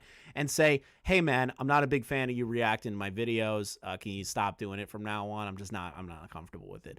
Vlogging would, I could guarantee you, based on this account right here, vlogging would have said, yeah, you know what? That's fair. You don't like it? Whatever. That's it. Out of respect for what he expressed to me directly about that. And I respect him for that. So I guess that's where the issue is for me with CGP Grey, is that there's so many other ways that he could have gone about this, right? He could have come to me privately and just said, hey, listen, really don't like what you do, and I just wish you would stop doing reactions to my videos. And I would have understood that. I would have respected that. But this is kind of the nuclear option, right? So the other question, though, is the legal question. And listen, I'm not a lawyer, and I recognize that everything I'm about to say is very subjective. In other words, it's open to interpretation, just as the law is with many things, right? So the common term that you'll see associated with reaction videos is this idea of what's called fair use, right? So when it comes to copyrighted material, under the definition of fair use, if something is determined to be fair use, that means you can use that copyrighted material without the copyright owner's permission and without compensating them. That's how YouTube was made. It was built on that foundation due to the safe harbor provisions that YouTube has. So then why did Gray strike what he definitely knows is a fair use video? I'm saying definitely. It comes across that way. It's definitely fair use. That's how it comes across to me. I don't see him violating anything. I don't see him getting up out of his fucking chair and leaving. I don't see him eating food. I don't see any of that. What I see is a man giving credit to the original video and adding context further to the video that is playing. That's it. So here's what's not fair use, right? So if I take a person's video and I just re-upload it to my channel as is, that is never, ever, ever fair use of someone else's copyrighted material. In order for it to be considered fair use, it has to be in some way what's called transformative. What does that mean? Well, that's where the subjective part comes in. To one person, what's considered transformative and fair use is to another just stealing someone's copyrighted material. So that becomes subjective and it becomes open to interpretation. Now, YouTube has typically sided with reactors in it being transformative if you are offering critique, criticism, insight, in-depth analysis, or a reaction that offers something new to where in some way it's different than the original or in some way. Which is what he's doing. He's adding context. He's adding commentary. He's adding more information to the original video. That is transformative. You're adding more to it. Point blank period. Transformative. That was the crux of the argument for the H3H3 lawsuit at one point, where they used clips of Matt Haas's content, added commentary, and more information to it, whether that was in a joking sense, which was at the expense of Matt Haas. Then... And on top of that, using the clips to build a narrative to make fun of Matt Haas is where it came from. You can add commentary to videos, and it's still fair use. That's it. That's it. That's all it is. God. Transforms or adds substantively to that. So, for me, for example, typically speaking, my reaction video to an original content creator is almost always going to be at least twice as long as the original, sometimes even 3 times as long. I feel like I'm getting long-winded when that happens. So in a typical reaction video of mine, at least half of the content is going to be something completely new. It's going to be what I'm adding to it. In all of the definitions of fair use that I've seen applied when it comes to YouTube, that has been considered fair use. And in situations where I have filled out appeals, and again, I've never had someone directly go to a copyright strike, right? I've had takedowns. And when I've appealed under the idea of fair use, because you decide when you appeal, you argue what the appeal is, and fair use is one of the options. Every time I've done that, at that point, YouTube does actually manually go in and review. And every single time I've done that, YouTube has determined that what I do is fair use. So that if YouTube is determining that his videos are fair use, why is Gray assuming that it does not fall within the fair use guidelines? Is it because he just thinks that it's a re-upload? Because it isn't. And you're kind of bullying a smaller channel than yours. Now, I'm not saying that vlogging is a small channel. He has over 300K subscribers.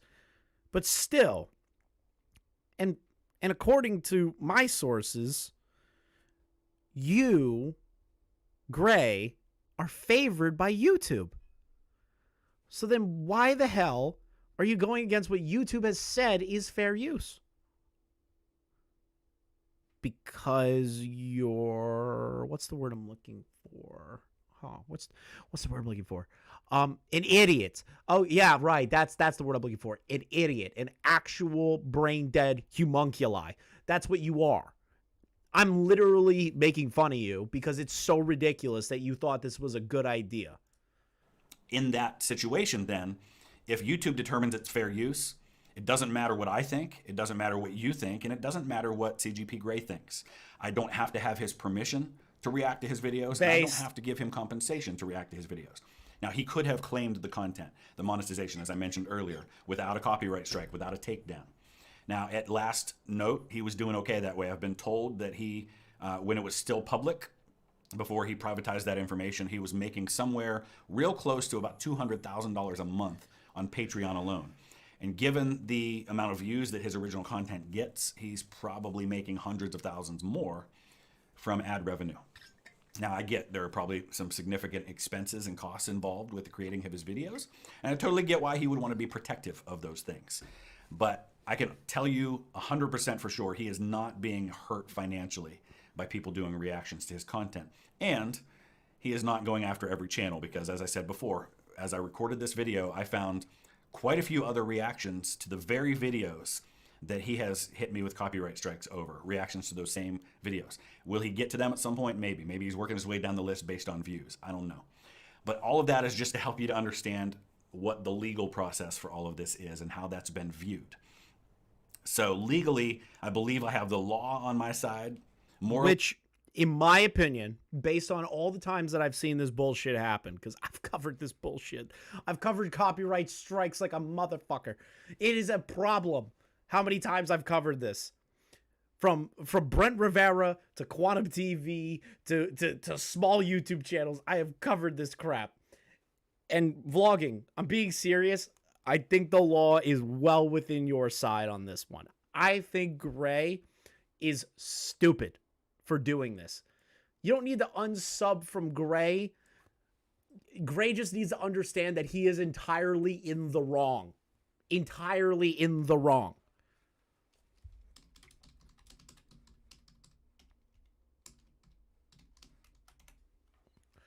There we go. Morally and ethically, that's up to each person to decide, and no one is under any obligation to watch my reaction videos.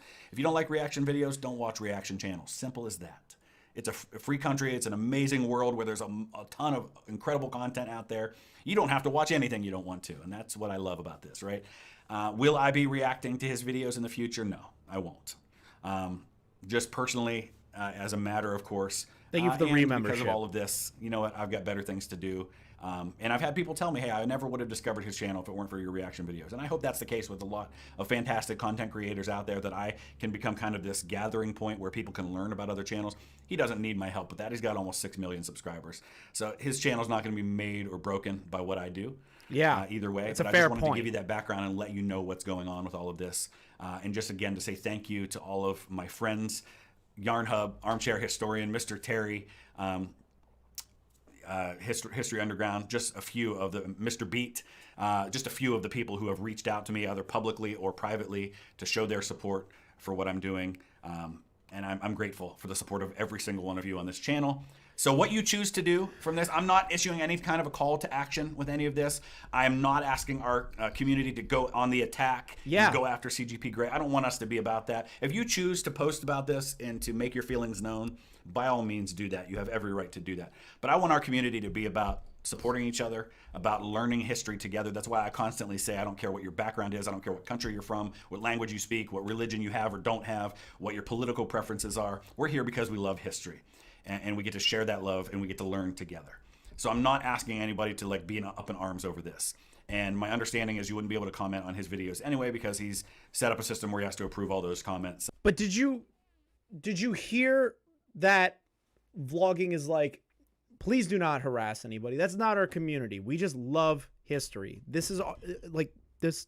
Please do not harass him. This is a stupid situation that's happening. Gray's in the wrong. That's his entire argumentative point. Please do not harass Gray. I need to emphasize this. Do not at any position harass Gray. You can make your feelings known on Twitter. That's totally fine. You are more than welcome to clown on him. But anybody that's issuing death threats or trying to find him or any of this crazy shit, fuck you. Fuck all of you that try to do that. You are well within your right to be upset. Make a tweet. Say, I support vlogging. What happened to him is wrong. Great. Please remove the copyright strikes. You can do that. But in the case of like trying to tank his life is not the move here. You want these people to grow and learn from the situations. Do not go out of your way to harass the guy. Do not do that. I need to emphasize that point. Now, one of the commenters in the chat here has sent me Gray's tweet, right? So he sent me Gray's tweet. Gray apparently made a tweet, and I just want to verify one thing before I go hard on this. Okay. So it does match the @ it matches the icon, it has the badge, everything. So again, this might not be his, it might not be, but I'm leaning towards it might be his tweet on the situation. Now let's take a look at this real quick. So this is apparently his response to everybody being upset about vlogging. Potentially, I'm not saying 100%, so let's read it out. I will repeat what I said. I think it's disgusting and lazy for those reactors who do nothing except say wow to re-upload my video and get all of the attention and money from it. Vlogging and his community is trying to say it's fair use, but vlogging really did not provide any commentary when he reacted to my video. I think vlogging through history is being dishonest and, quite frankly, lazy by just stealing my content and calling it fair use. I don't know if this is 100% true. Somebody in the comments said that they got a screenshot of this. If this is true, that's insane. That's an insane statement to make if true. Again, if true. This is crazy. If he actually believes this, this is insanity. I need to emphasize the word if. Because a lot of people are going to be like, well, Chris, you said it was real. I'm not saying it's real. I'm saying if this is a tweet that Gray has made and then deleted, he does not understand what the hell's going on here. And he didn't watch the video. If this is his stance. This is actual insanity. 5:01 p.m. at April 10th of 2023. Did anyone else see this tweet before it was deleted? So a couple of people in the chat are saying, I saw it. Yeah, he deleted it. Some people are saying they did not. Some people are saying that they did. I'm going to err on the side of caution and say this is probably not the case. I'm going to be honest. Apparently on the Wayback Machine from one of my mods, they said they couldn't even find it on the Wayback Machine. But to be honest, based on his previous statements here, indeed, one day YouTube creators need to explain to me how someone watching a video of mine while eating lunch and adding a couple of comments is fair use. Meanwhile, a couple of seconds clip of someone from Disney can be instantly irreversible copyright strike. So it has the same ideology behind it, right? Like it still carries that same ideology. I can't confirm if it's real, but I am showing it because people are saying it was there. I can confirm nor deny that that screenshot is correct. If it's true, you're a clown, Gray.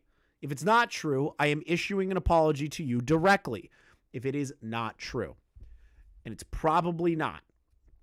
But if you did take that stance, that's not a good look on you. You're a clown either way by issuing the copyright strikes in the first place. Nothing's really changed on that position for me. Like, you're an actual clown. Thank you, Alpha Russ, for the 5 gifted members. Giga Chad moves here, guys. Thank you so much for your support today. But regardless of what Gray may or may not have tweeted based on that screenshot, Gray, you need to understand what you're doing is harming somebody's channel. It's harming somebody's livelihood. Everything along those lines are being harmed. And it's actually a danger for you to be literally, I'm not even joking, literally abusing the copyright tool in the first place. That is what it comes across as, abuse of the copyright tool. Because you're expecting vlogging who didn't know about it and about your issue with people doing reaction content. You're assuming that vlogging knew and still did it anyways. It's already a problem that happened in the first place. Then there's the secondary situation where you didn't review vlogging's content and assume that it was just a full re-upload, which it was not. You could tell based on how vlogging does his content. Jesus, QTV, thank you for the 10 gifted. You guys are killing it today. You could tell based on vlogging's previous content, I don't even need to see the video with yours at the current moment, but I can inference based on vlogging's previous content that he doesn't just re-upload the video. He adds context. He adds more information. That is apparent. That is overly apparent. And it just seems like you're upset that your content is being reacted to. Instead of being an adult and reaching out to vlogging, that is the issue. That specific thing is the issue. You abused the tool. You abused the tool. This is an L moment. Regardless if that tweet is true or not, I cannot confirm that, and I will apologize to Gray if it is not true at all. I will apologize to him. Regardless, it's a false flag on a fair use video. Of course, vlogging. Thank you for the 20, dude. It's a false flag on a fair use video. It's actually terrible that you would do this to ruin someone's channel. I am stating that. It is horrible that you did this. Do you have to like reaction content, Gray? No. I'm not building a case on reaction content. I'm not trying to defend all reaction content. Not at all. The bad ones are well within criticism. I've done it before. But what vlogging is doing with his channel still falls within fair use. That, point blank period, is the argument here. That's it. And if you think otherwise, you're wrong. And the law will most likely prove that you are wrong. So please, rescind the strikes on vlogging. Apologize to vlogging. That's all I'm saying. Vlogging is defending himself. He's not trying to ruin your life. Nothing. I'm not trying to ruin your life. I am trying to bring awareness to a situation where somebody has fucked up so hard that it almost destroyed someone's channel. That's it. Appreciate you taking on this topic. Of course, vlogging. I've done this so many times, bro. I don't think you understand how many times I've covered copyright abusers. It's something I'm incredibly passionate about, is when people abuse the tool, right? I get so passionate about it because I find it to be an issue because it hurts the ecosystem of YouTube in of itself. And it actually destroys people wanting to create whatever content that they want. If it's a full re-upload of another person's video, yeah, you're well within your right to do that. But if somebody's commentating on it, somebody's doing commentary on it, some people are adding more context to things, there's nothing wrong with that. And it shouldn't be strike down. It's somebody's opinion being put out there. Even if the opinion is wrong, or if it's stupid, or this or that, you shouldn't strike it. You shouldn't strike the video, because what it does is it ruins your opportunity to prove that person wrong. If anything, it makes you look bitch-made. It makes you look like a bitch-made child. That's what it looks like. Hold on. Apparently, Cody is calling out... what was that? Hold on. Apparently, he's calling out Gray right now. No, I think that's the tweet I already retweeted. Let me double-check that real quick. Let's see here. I think I already retweeted Cody's shit. Yeah, that was 2 hours ago. Did he tweet again?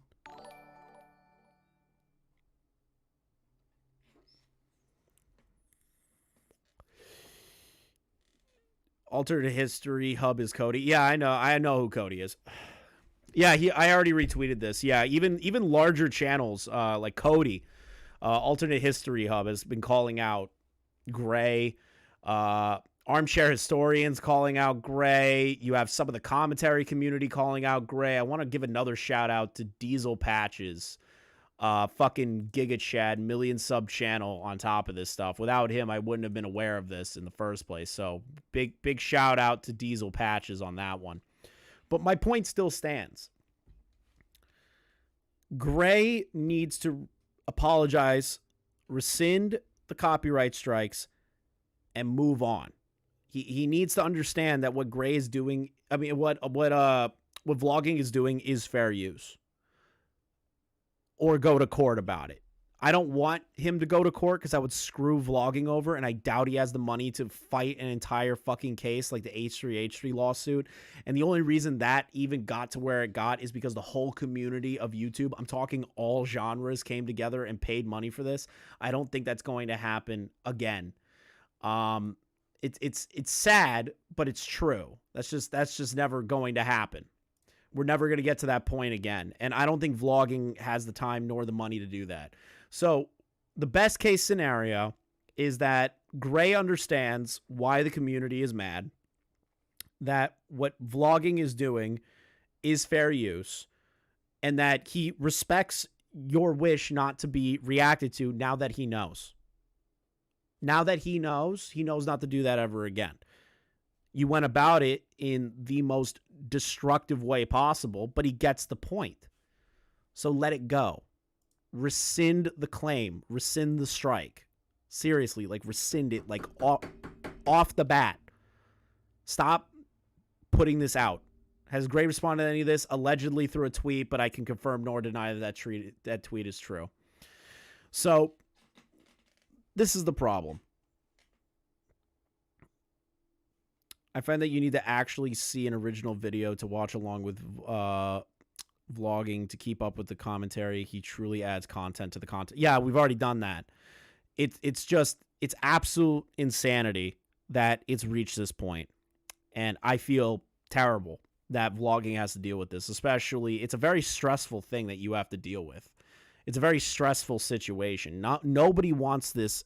I don't even want my worst enemies to get copyright strikes. I don't want my worst enemies to get community guideline strikes. I don't want people I even hate to go through this stuff. So that should be enough to you, the chat, that vlogging should not be screwed like this.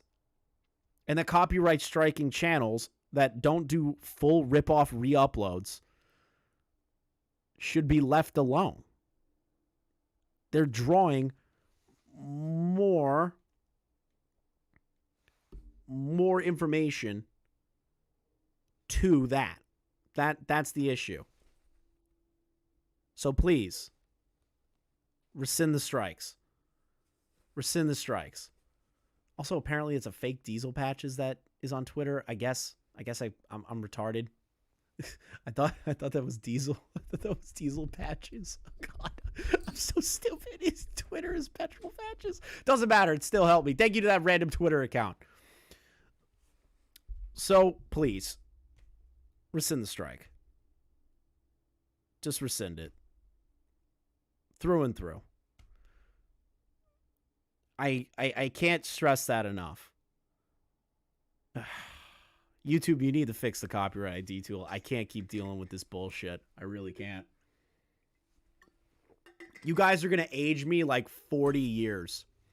You guys are going to age me like 40 years, YouTube, doing this dog shit. Like really going to age me like 40 to 50 years. So let's see here. Now that we got over my rant over the, what's it called? The fucking, the Gray situation, right? If you guys want to stick around, we got a couple of more topics to go over. Let's see here. Fuck, man, that is a lot. Jesus Christ, how am I going to keep going after that? Again, Gray, just remove it. Remove it. Just remove it.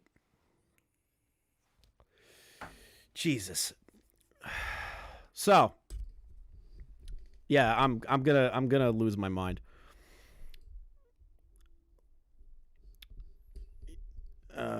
You cannot prove your copyright strike is legit. YouTube should give you a strike back. They should. A palate cleanser? Smaggle, what are you making me look at? Smaggle, what the fuck is this? Smaggle, what is this? I'm not putting this on screen. I'm not putting this on screen. You're crazy. What are you doing? Why are you doing this? Why? You know what? Screw it. I'll ruin all the good nature I've built on this channel today. Smaggle decides to send me this as a palate cleanser.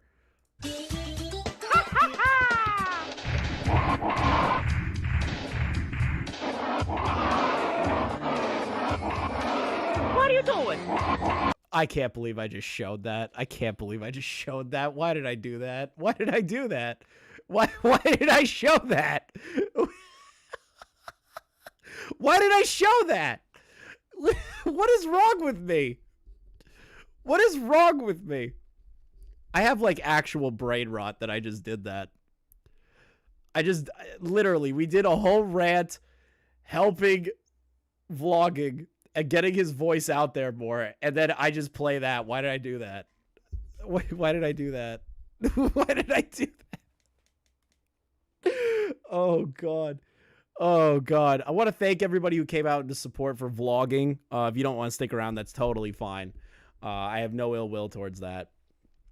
Thank you guys for showing up. Let's see here. So, we have a couple more topics on the docket. We can all use a good laugh right now. True. I can't believe I just showed that. We have a couple more things on the docket. So I want to give you guys an update to Creator Clash. I know some people that came for the vlogging stuff aren't going to be interested in this. This is like more of a commentary beef sort of thing. So Nick Diorio found a clip. Now this clip is in regard to one of the fighters on Creator Clash. Now, if you don't know what's going on with Creator Clash, it's run by iDubbbz, a very large YouTube channel. The commentary community knows him very well.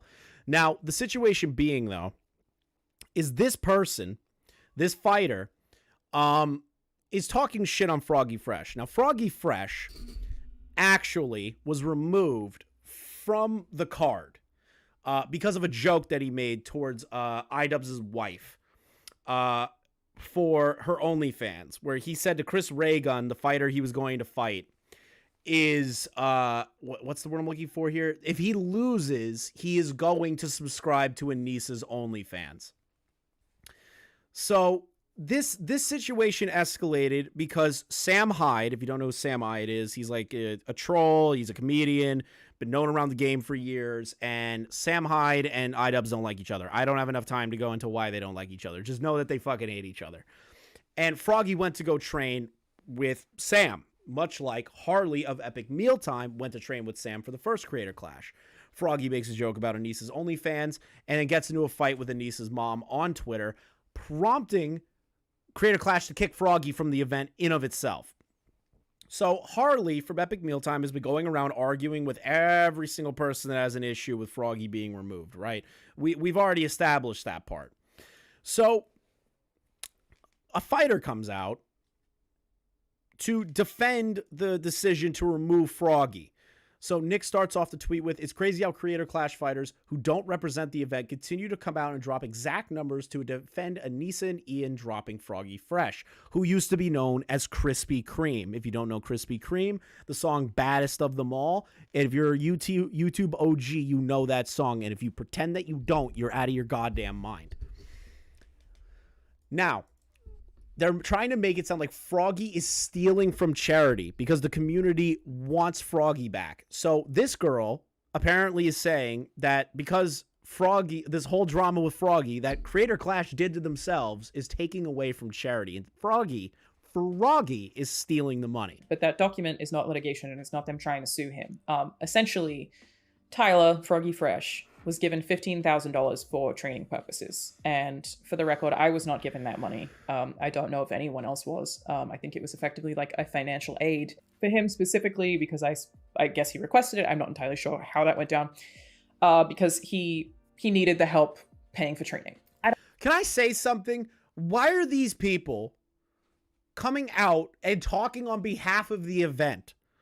Why isn't Anissa or iDubbbz saying anything? Why? Why aren't they coming out and talking about Froggy Fresh? Why aren't they addressing the drama? Why aren't they addressing the criticisms levied against them? Why are they having their fighters go out and do it? Why are they having randos do this? I don't know how much money he spent. I don't think that I've spent $15,000 paying for my training or my meals. It certainly costs thousands of dollars, but I don't think I would have spent anywhere near $15,000. And what they did was send him a letter saying, "Hey, can we have the $15,000 back?" The reason they did that was because now that he's no longer fighting because of breach of contract, he had to be replaced. That money that was given to him is just taken out of charity at this point. So How is that taken out of charity? How is the $15,000 taken out of charity? Explain that to me. How? How is that the situation that we're dealing with right now? How did the $15,000 get taken out of charity when it was already paid to Froggy for his own expenses? It's not taken from the charity. It's not being diverted from a charity. That's crazy. And he also spent the $15K for training. How is he going to pay that back? How is he going to pay that back? essentially, they're not going to ask him for money he doesn't have. If he doesn't have the money, he doesn't have the money. And if he can't return it, the other clause was you can just keep it if you just stop talking about it, which I guess he's kind of said no to both options. He never did. From what I understand, people kept talking about him and kept misrepresenting him, Harley, and he kept responding to it to clear up the bullshit that has been flying around on Twitter. So he's forced to respond to these things or else perceived to be a liar. That is not them trying to sue him. I think like that was an offer, but I don't think that's their way of being like, if you don't do these things, we're going to sue you. And at no point did they ever say that. But the $15,000 thing, again, is not them suing him for $15,000. That's them asking him if they can have the money that they loaned him back for the fight, because that money is being taken out of the charity directly, because that's how it works, right? They have to give money to the other fighter for training purposes. And if that's just $15,000 that they no longer have access to for somebody who's no longer participating in the fight, that is $15,000 wasted that otherwise would be going to one of these charities. What? What? That line of reasoning does not make any sense whatsoever. The $15,000 paid for this individual to participate, and they paid him in advance to help him with his training, does not take away from the charity. Was iDubbbz and Anissa just going to donate $15K out of their own pocket instead of getting a fighter? That doesn't, the logic is not there. So the dude is not being sued. Nobody is threatening to sue him. It's ultimately just being like, okay, if you have any of that money, can we put it towards the charity? If you have any left, rather than you just getting to keep it now that this has gone down. Chris said, hey, Alana, do you think you... Hello from Brazil. I came from the stream, somehow linking me to a Discord server due to the whole situation before, the one you were talking about currently. Yeah, if you want to watch the first part of the stream, it was about like the first 2 hours of it. You're more than welcome to start that and then come into later. You know, I do multiple topics on these streams, so you're more than welcome to watch at the beginning while I'm live and then come to now. Because I do multi-topics. We're not just doing like one topic and one blow and go, you know what I mean? So this girl's out of her fucking mind. She has no idea what the fuck she's talking about. Froggy got dropped because he made a joke about an insecure person's OnlyFans. Anissa, stop acting like he committed some heinous act, laughing my fucking ass off. Are they giving a replacement fighter to the $15K to fight on 3 weeks' notice? If so, that should come out of Anissa's pocket, not the charity. That makes sense because they're paying these fighters directly. That money was never going to charity in the first place. This is Alana Pierce.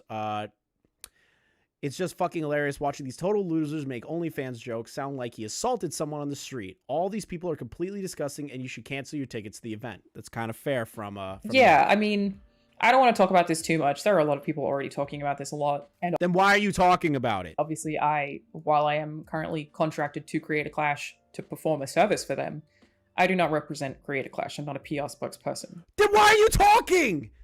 Why are you talking? That's my question to you right now, lady. Why are you talking then? If you do not represent Creator Clash from a PR standpoint, an employee, or anything else, and you are just a fighter, why the fuck are you talking? Why are you talking? Why are you flapping your gums? The fuck's going on here? That's not how it works. I used to be such a big fan of Tyler. It's not to say that I'm not a fan of him now or anything, but I think the whole situation's a real bummer. For anyone who doesn't know, oh man, that's just a bucket of bummer that Froggy Fresh got screwed. It's a bucket of bummer. Basically, one of the fighters got dropped, and it was because of breach of contract. And the breach of contract, I don't have even full understanding of everything that happened here, but he basically, he broke contract in a way that if I had done it at my job working for PlayStation, I would have been fired. So how do you equate a fucking joke about OnlyFans to you comparing it to your job at PlayStation. That doesn't make any sense. It's an event for charity. It's a charity boxing match. Hey, lady, the contract between you and PlayStation is definitely not going to be okay with jokes like a fight event where people are paid to talk shit to each other. Have you not watched a boxing match before? Have you not seen an MMA fight? Have you not seen contact fights in general? Please explain to me with your big brain logic where that comes from. How do you make the comparison between the two? How? Like, that's that part of it. One thing that I would like to take the opportunity to clear up, just because there's a lot of misinformation about it, is some people, including all of the big YouTubers who just love jumping on this stuff without like really digging into it, which is always so frustrating, have made a bunch of commentary about Froggy Fresh getting sued by Creator Clash, which is absolutely not true. So let me take the opportunity to say that, because I don't think anybody else. They are requesting him to return the money or shut up in its entirety and take the money. If he breaks the contract, that may potentially lead to a lawsuit. I haven't seen Froggy's contract. I have no fucking idea. But a baseline contract involving money might end up that way. So please, extrapolate further and keep digging your own grave. Has yet. A lawyer sent a document, but that document is not litigation and it's not them trying to sue him. Essentially, Tyler, Froggy Fresh, was given $15,000 for training purposes. And for the record, I was not given that money. I don't know if anyone else was. I think it was effectively like a financial aid for him specifically because I guess he requested it. I'm not entirely sure how that went down.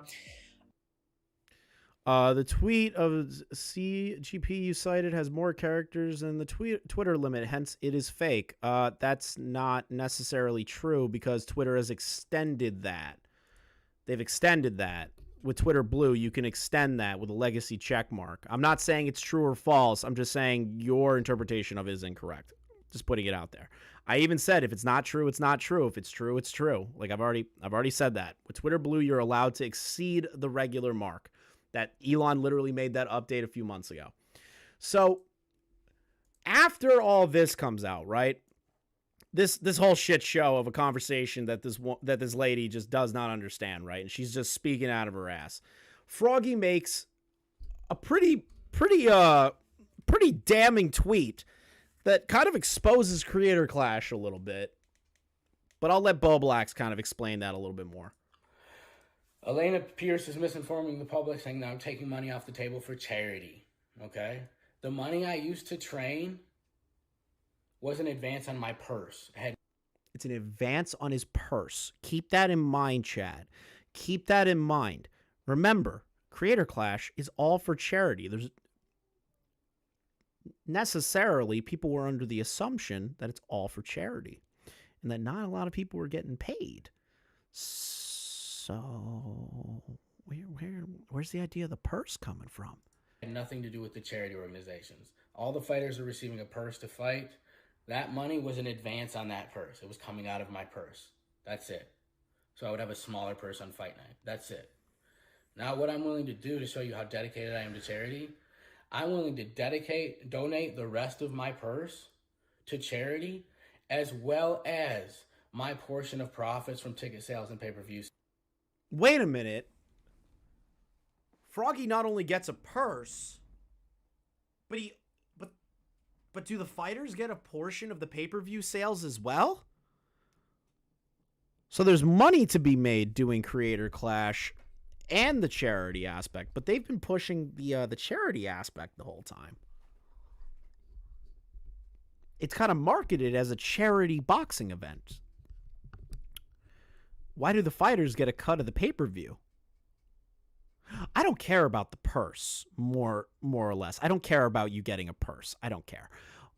What I care about is the cut of the pay-per-view revenue. That's a little interesting. That's not a part of the purse. That's a totally different thing. Sales that all the fighters are splitting. I'll donate both of those to charity. That means doing it for absolutely nothing. Nothing. I'll donate the rest of my purse and the profits that my portion of profits fighters are splitting from pay-per-view and ticket sales. So the fighters. So that means according to Froggy, all the fighters are getting a cut of the pay-per-view revenue.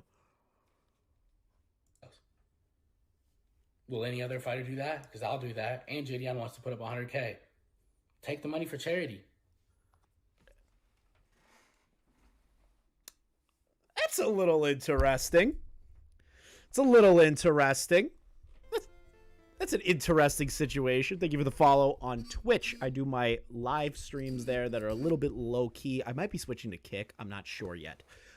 But we're almost at 1,000 followers on Twitch, so make sure you guys follow me on Twitch. So that's a little bit of an interesting update. I kind of want to go back to the woman because this video was uploaded to YouTube. Some people left comments here. Froggy never said he was being sued. He said they threatened or implied a lawsuit, which they absolutely did. If you send me a letter from a lawyer asking for either A, your money back, which was given to you to train for an event, or B, keep the money but shut up about it, you're making it very clear that if you don't return the money, and I also don't shut up about it, you're likely to sue. That's a good fucking point from the comments section. If that was a loan to Froggy, then he is on the hook. But it wasn't. They gave it to him to train. Also, you reference a breach in contract.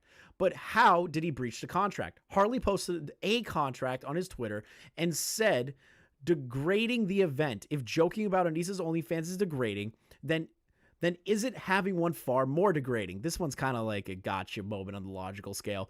Shit talking is par for the course for boxing. Thank you.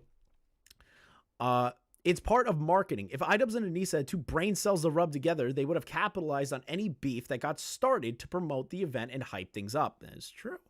People pretending to be better than they actually are, and Keemstar is part of all of this. Why am I not surprised? How is Keemstar a part of this? Keemstar just has been helping promote Creator Clash a lot, and Anissa and him were working in DMs a lot with each other about Creator Clash. And Keemstar's just pissed off because he's been pro Froggy forever, and he finds it ridiculous, and I find it ridiculous, and the rest of the internet finds it ridiculous that Froggy is removed for something so fucking stupid. Her response to this, I guess, measured comment, isn't having one far more degrading, makes the whole comment not worth responding to. Okay, so then don't respond to the actual good points in the comment. Just focus on the sex work angle. That's fine. So Bowblax hears about the Froggy Fresh tweet, right? He hears about the Froggy Fresh tweet. And this is where things are going to get a little interesting, a little bit more technical. I was mistaken on Keem then. My apologies. Yeah, no problem, G2P. It's totally fine. See, I have to help clarify things. That's my job as a streamer, right? Like, I don't want misinformation out there. That's why when I showed the tweet of Gray, I was very clear that I am not sure if this is real or not. And if real is ridiculous, but most likely is not real. You have to be clarifying. So Bowblax, seeing this tweet by Froggy Fresh, decides to do a little bit of poking around, a little bit of investigating on how much the fighters are potentially making off of a charity boxing event. Charity boxing event. Let's take a look at this. Froggy made that video, obviously Keemstar tweeted about it, and an adamant defender of iDubbbz and Anissa, as well as the announcer. Let's read this. This is from a defender of Anissa Joma and one of the announcers of Creator Clash. So let's read it. Created by Ian and iDubbbz, Joma, Anissa Joma, and Mike Lineard, a partnership with Real Good Touring, Creator Clash is the first kind of charity boxing event that changed influencer boxing forever. The Daily Dot, by putting a positive collaborative light on influencer boxing and bringing people from the digital community together for a common goal, giving back. You see anything about money?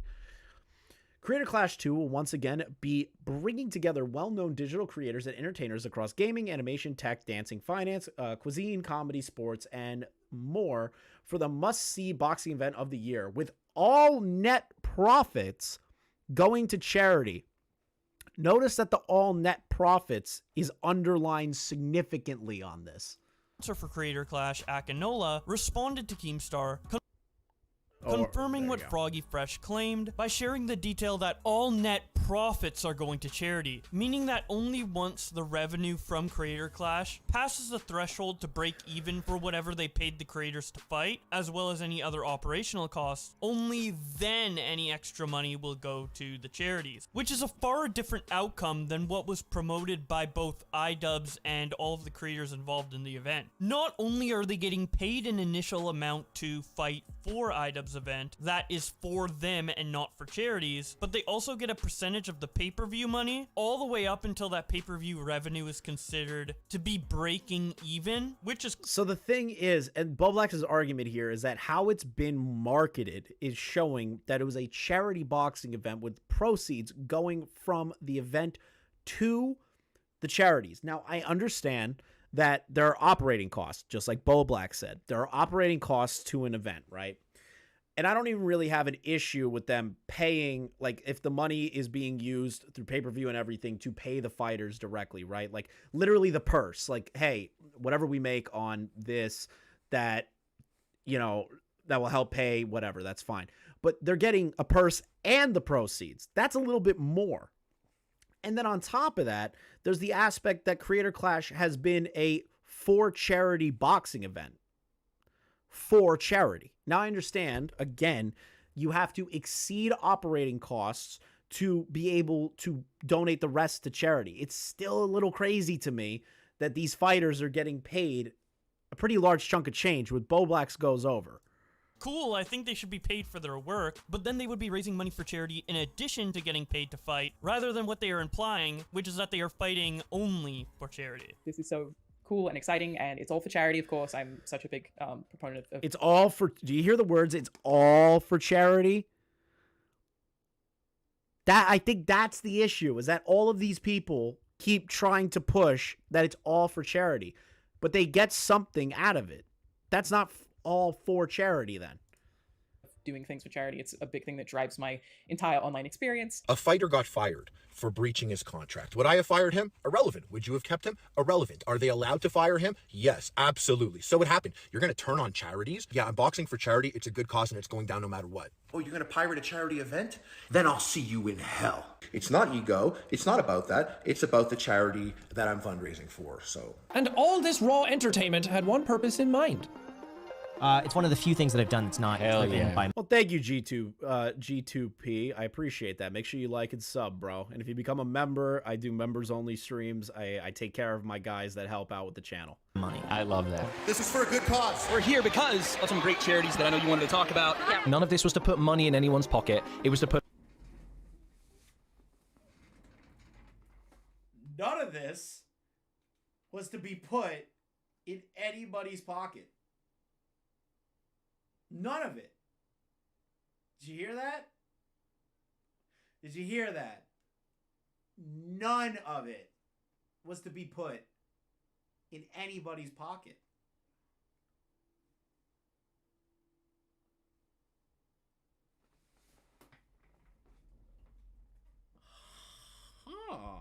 But on entertaining thing to raise money for charity. The Creator Clash also donated a lot of their proceeds to charity. I'm not exactly sure how much. Over $1 million for charity, so. Badass. Yes. All the profits are going to charity. Yeah. Yes. Is there like a payday in the future you guys are working towards? No, not really. And now we got to do it to help other people? yeah. You can't do your get the bag fight. Sorry, Phil. Now, obviously, I expected the fighters to get paid some amount of money to do this, whether I it be agree. to cover the cost of training or to cover the cost of whatever revenue they'll lose by doing this instead of making money doing the regular content creation, because obviously training for a boxing event is a huge time commitment, which takes away from time to make content, which is how they normally make their money. So while I was pretty disappointed by the lack of transparency from iDubbbz, if it's just to cover the more practical costs of stuff, I don't really think it's that deceptive or that important to call out. But obviously the title references an amount of money that is a little more than the bare necessity. So how did I come to this number? Well, an MMA/boxing writer, Donna Corby, last year tweeted out that the first Creator Clash sold at least 100k pay-per-view. This is an account that is followed by iDubbbz, and the tweet talking about the amount of pay-per-view sales was liked by iDubbbz's opponent in the last Creator Clash, Dr. Mike. Not 100% solid confirmation that this number is accurate, but pretty damn close. Now, I actually went to the Creator Clash in person last year, and the tickets cost about 55 Canadian dollars for me. Obviously, if you convert that to USD, that would be maybe closer to $40. Also, I'm pretty sure the tickets are more expensive than the pay-per-view, and there's early bird sales that cost a little less, so let's just round it to 30 USD. I think that's a pretty accurate amount for all of the potential variations. See, this is where Bowblax's autism kicks in. This is the best shit. This is when his autism kicks in and he starts doing math.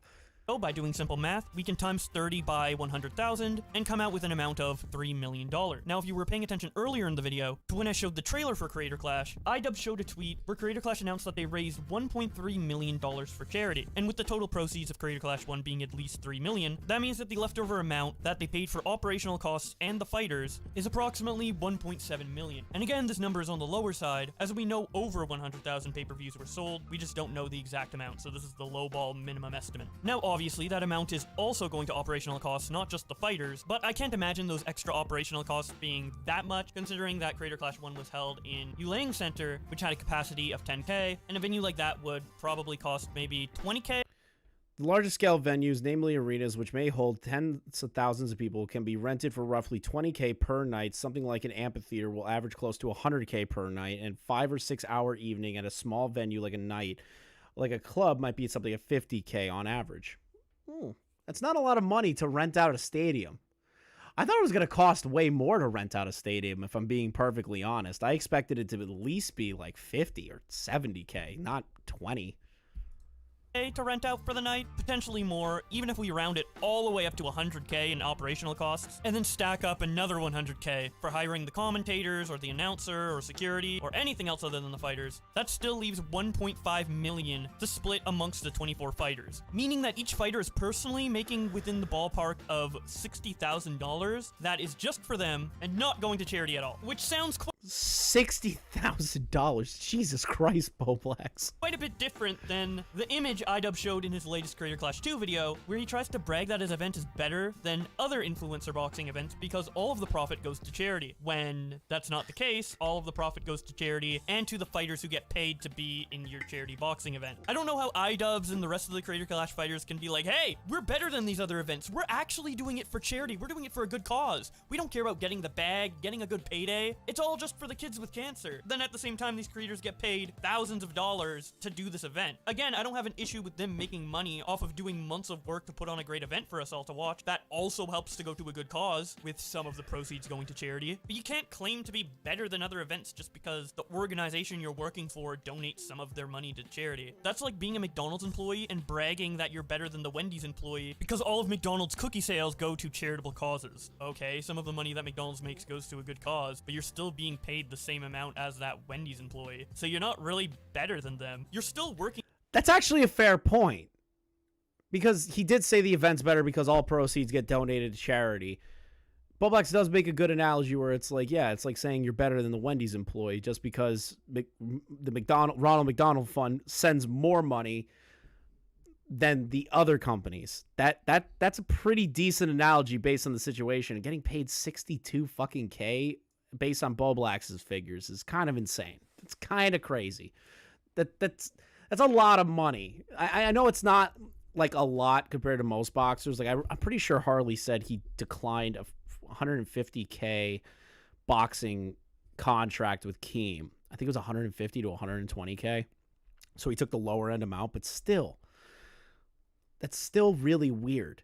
That's really weird. So you guys now have an idea of like what the fighters are potentially being paid, and the idea that it's kind of a little ridiculous that that they're saying all proceeds go to charity. That's not true. Some of the proceeds go to paying the fighters, paying the event, everything. They have to be more transparent is kind of the criticism at the end of the day. We do have an update though. They did replace Froggy Fresh with some guy named William Haynes TV. I have no idea who the fuck this guy is at all. And they removed Froggy Fresh for this guy. I don't know who the fuck this guy is. I've never heard of him before. I don't know anything about his channel. I'm very confused why he was put on the card. I'm still in shock that they even found a replacement with such short time frame. But hey, I guess Chris Raygun has an opponent, which is fucking stupid. The reason I'm bringing this up is because it's still an important topic to have, an important conversation to have, is that Froggy got screwed. He got screwed over royally by Creator Clash for no reason. All because of one joke. One joke. That's it. That is literally the crux of the argument here. One joke and him going at Anissa's mom, who was already talking shit to him in the first place. And he got fucked over out of this. He got fucked over out of this. He was on a source fed back in the day. Haven't heard of him in 10 years. This dude should not be on the card then. I'm sorry. That's ridiculous. My end criticism of Creator Clash, be more transparent about where the money's going. Let stop fucking around with Froggy Fresh's life and stop being so sensitive about Anissa's OnlyFans. She's the one who made the OnlyFans. That is her decision.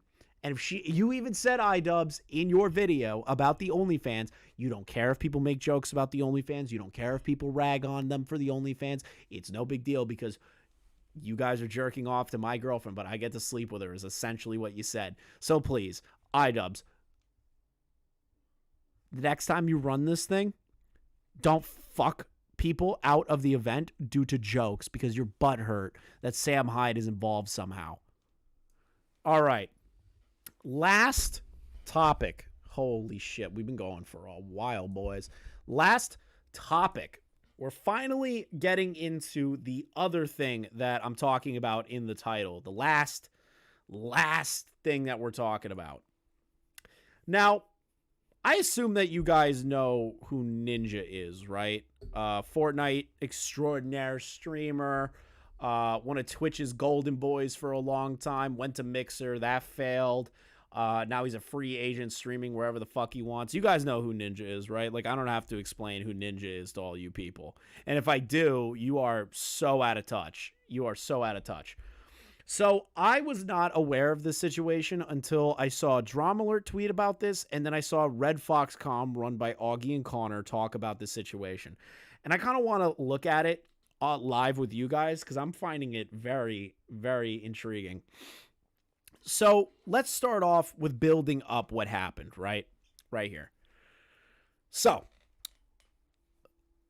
a Twitter account named Loco said, very curious to see how these kick streamers posting big payouts fare next month and the month after, because 90% of your revenue coming from gifted subs is extremely volatile.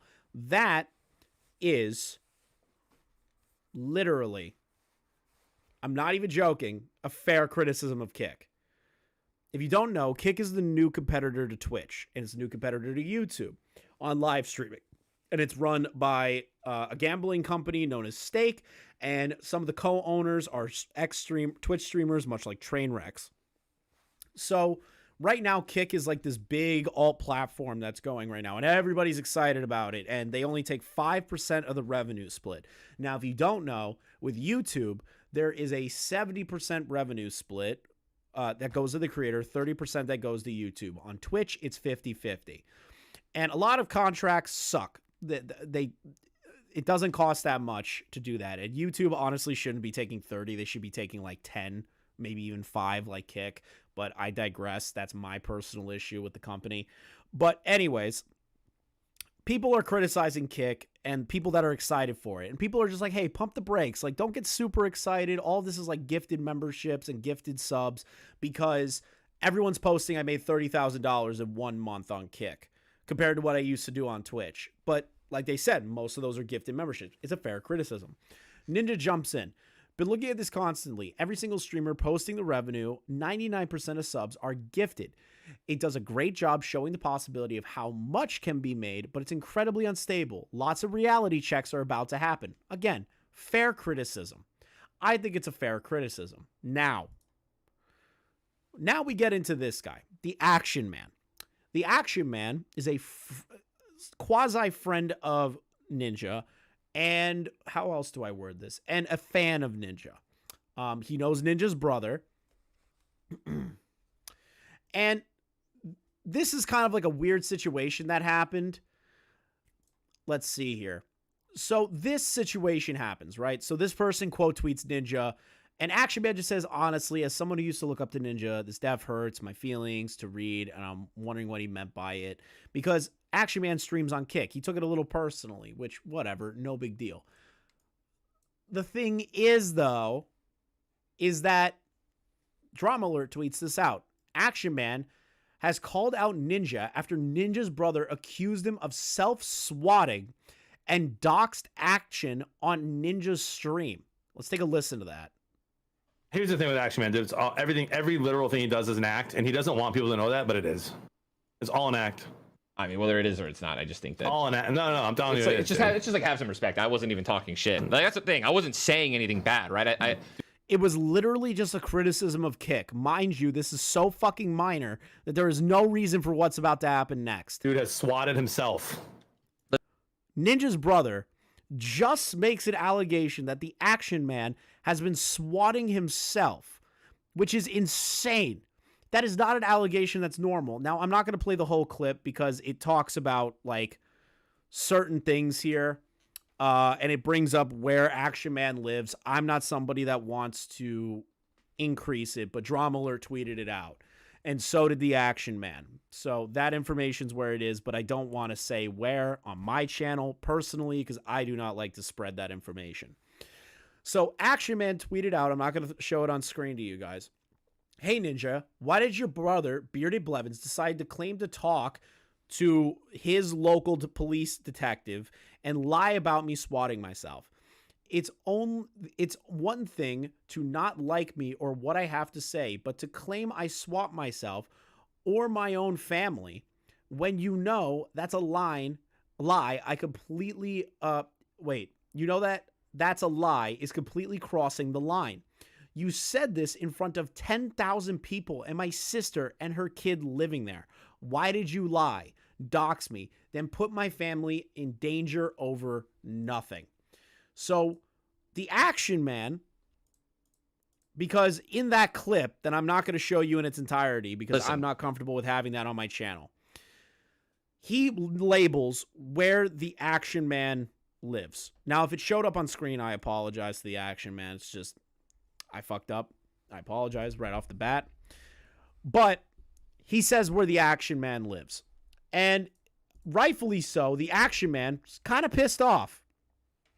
And he makes a response. Now, Augie and Connor got this DM, and it's in Red Fox Comms. Make sure you guys subscribe over to Red Fox Comms. They do really good daily uploads on community dramas and shit. I know I joked last time that, like, Augie's cucking me. I don't care. Like, it's just me making content. Who gives a shit if he goes live or not? I saw some people trying to use that as an own. You guys are idiots. I thought the Back to Funny people knew what a joke was. Anyways.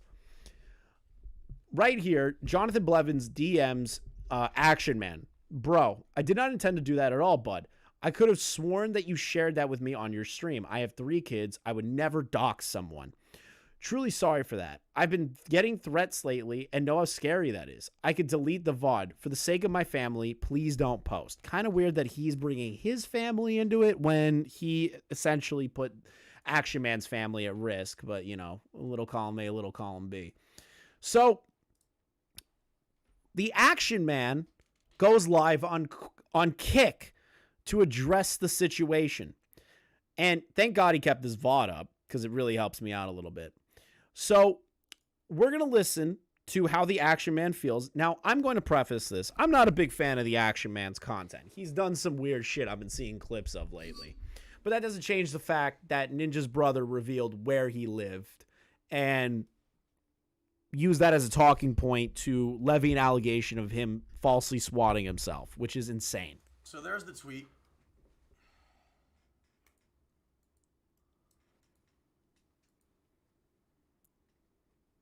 Is he going to talk? It's all, every literal thing he does is an act, and he doesn't want people to know that, but it is. It's all an act. I mean, whether it is or it's not, I just think that all an act. No, I'm telling you. It's just I'm not saying where. And I thought I was cool. I mean, yeah, I thought we were. I'm saying you're right. I don't understand why this would ever have happened. What, you're so confused? I don't understand either. Why? Like, I'm not, like, do you see, am I yelling, am I screaming here? Or, like, I'm saying, like, do I sound, I'm saying, why did you do this? What's up, Crystal? It's his brother. Yeah, but he said it on his platform in front of 10,000 people and didn't really say there was anything wrong with it, which there really was. Thank you, John, is not is the correct thing here. That's more like, why would you make this up? This is a felony crime.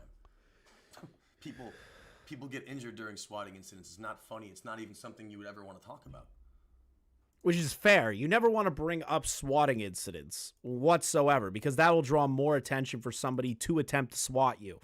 Once you draw attention to it, it completely makes it like a game for it to be escalated further.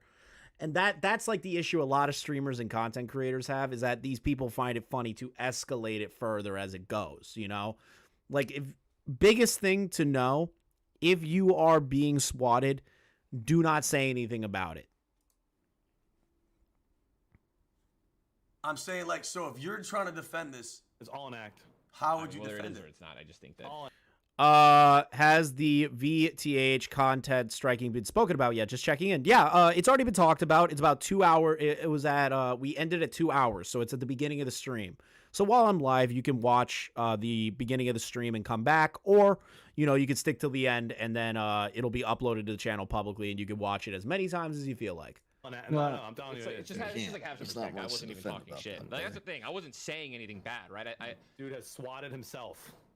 Listen, I'm just saying I've made my good friend Ty, my best friend. Nope, not gonna let him finish that. Not gonna let him finish that. I know you were up all night about it. Is this clip still going, bro? Are you gonna talk? I should have. Dude, the media player for Kick sucks. The reason, can I just say, the reason I bring it up is because the stuff about like the legal stuff has to stop. She's threatened to sue people like. He's a good guy. Okay. He's a good guy. He meant well. The point that I'm trying to make here, like you can see that I'm saying, but they're all very outspoken. Let me compact what he was saying. They're very outspoken.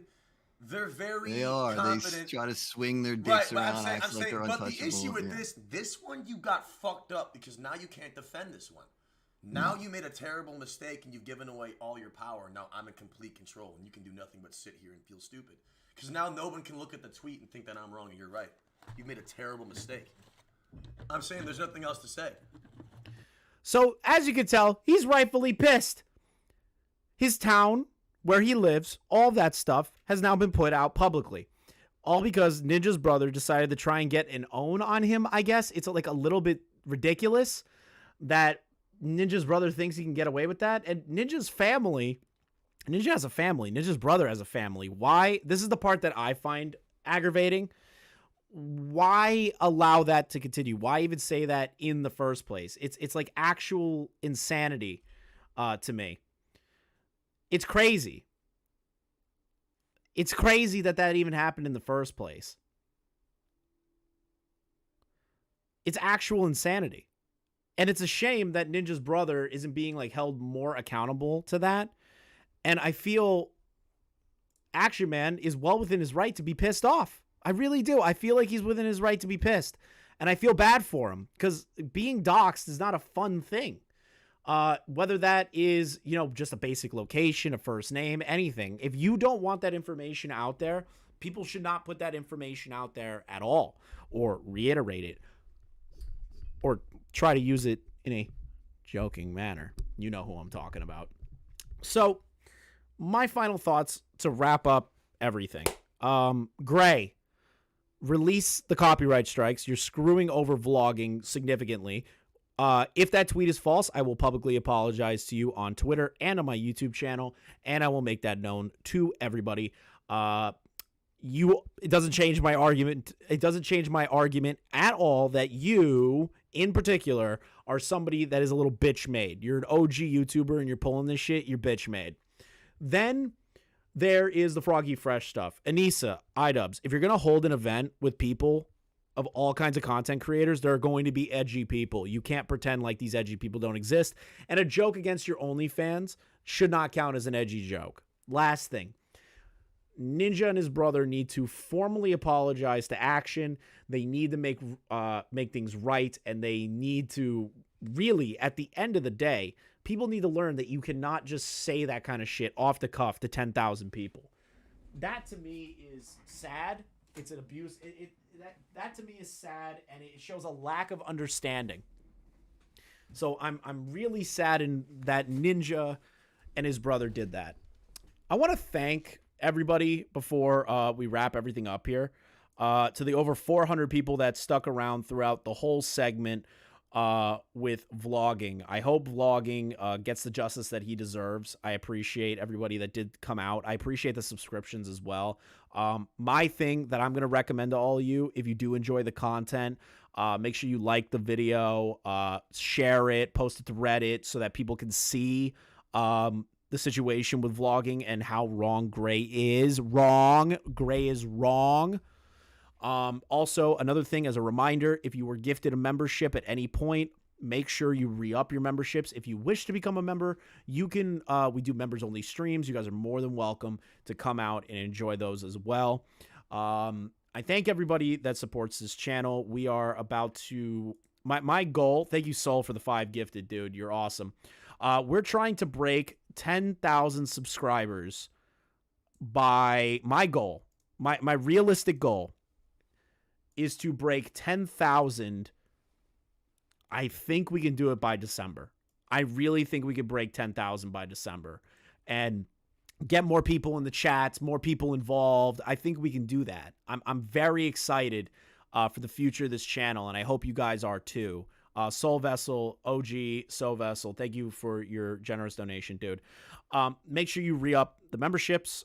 They really support the channel, and I thank you guys so much for watching. Make sure you like, comment, and subscribe, and I'll see you guys in the next one.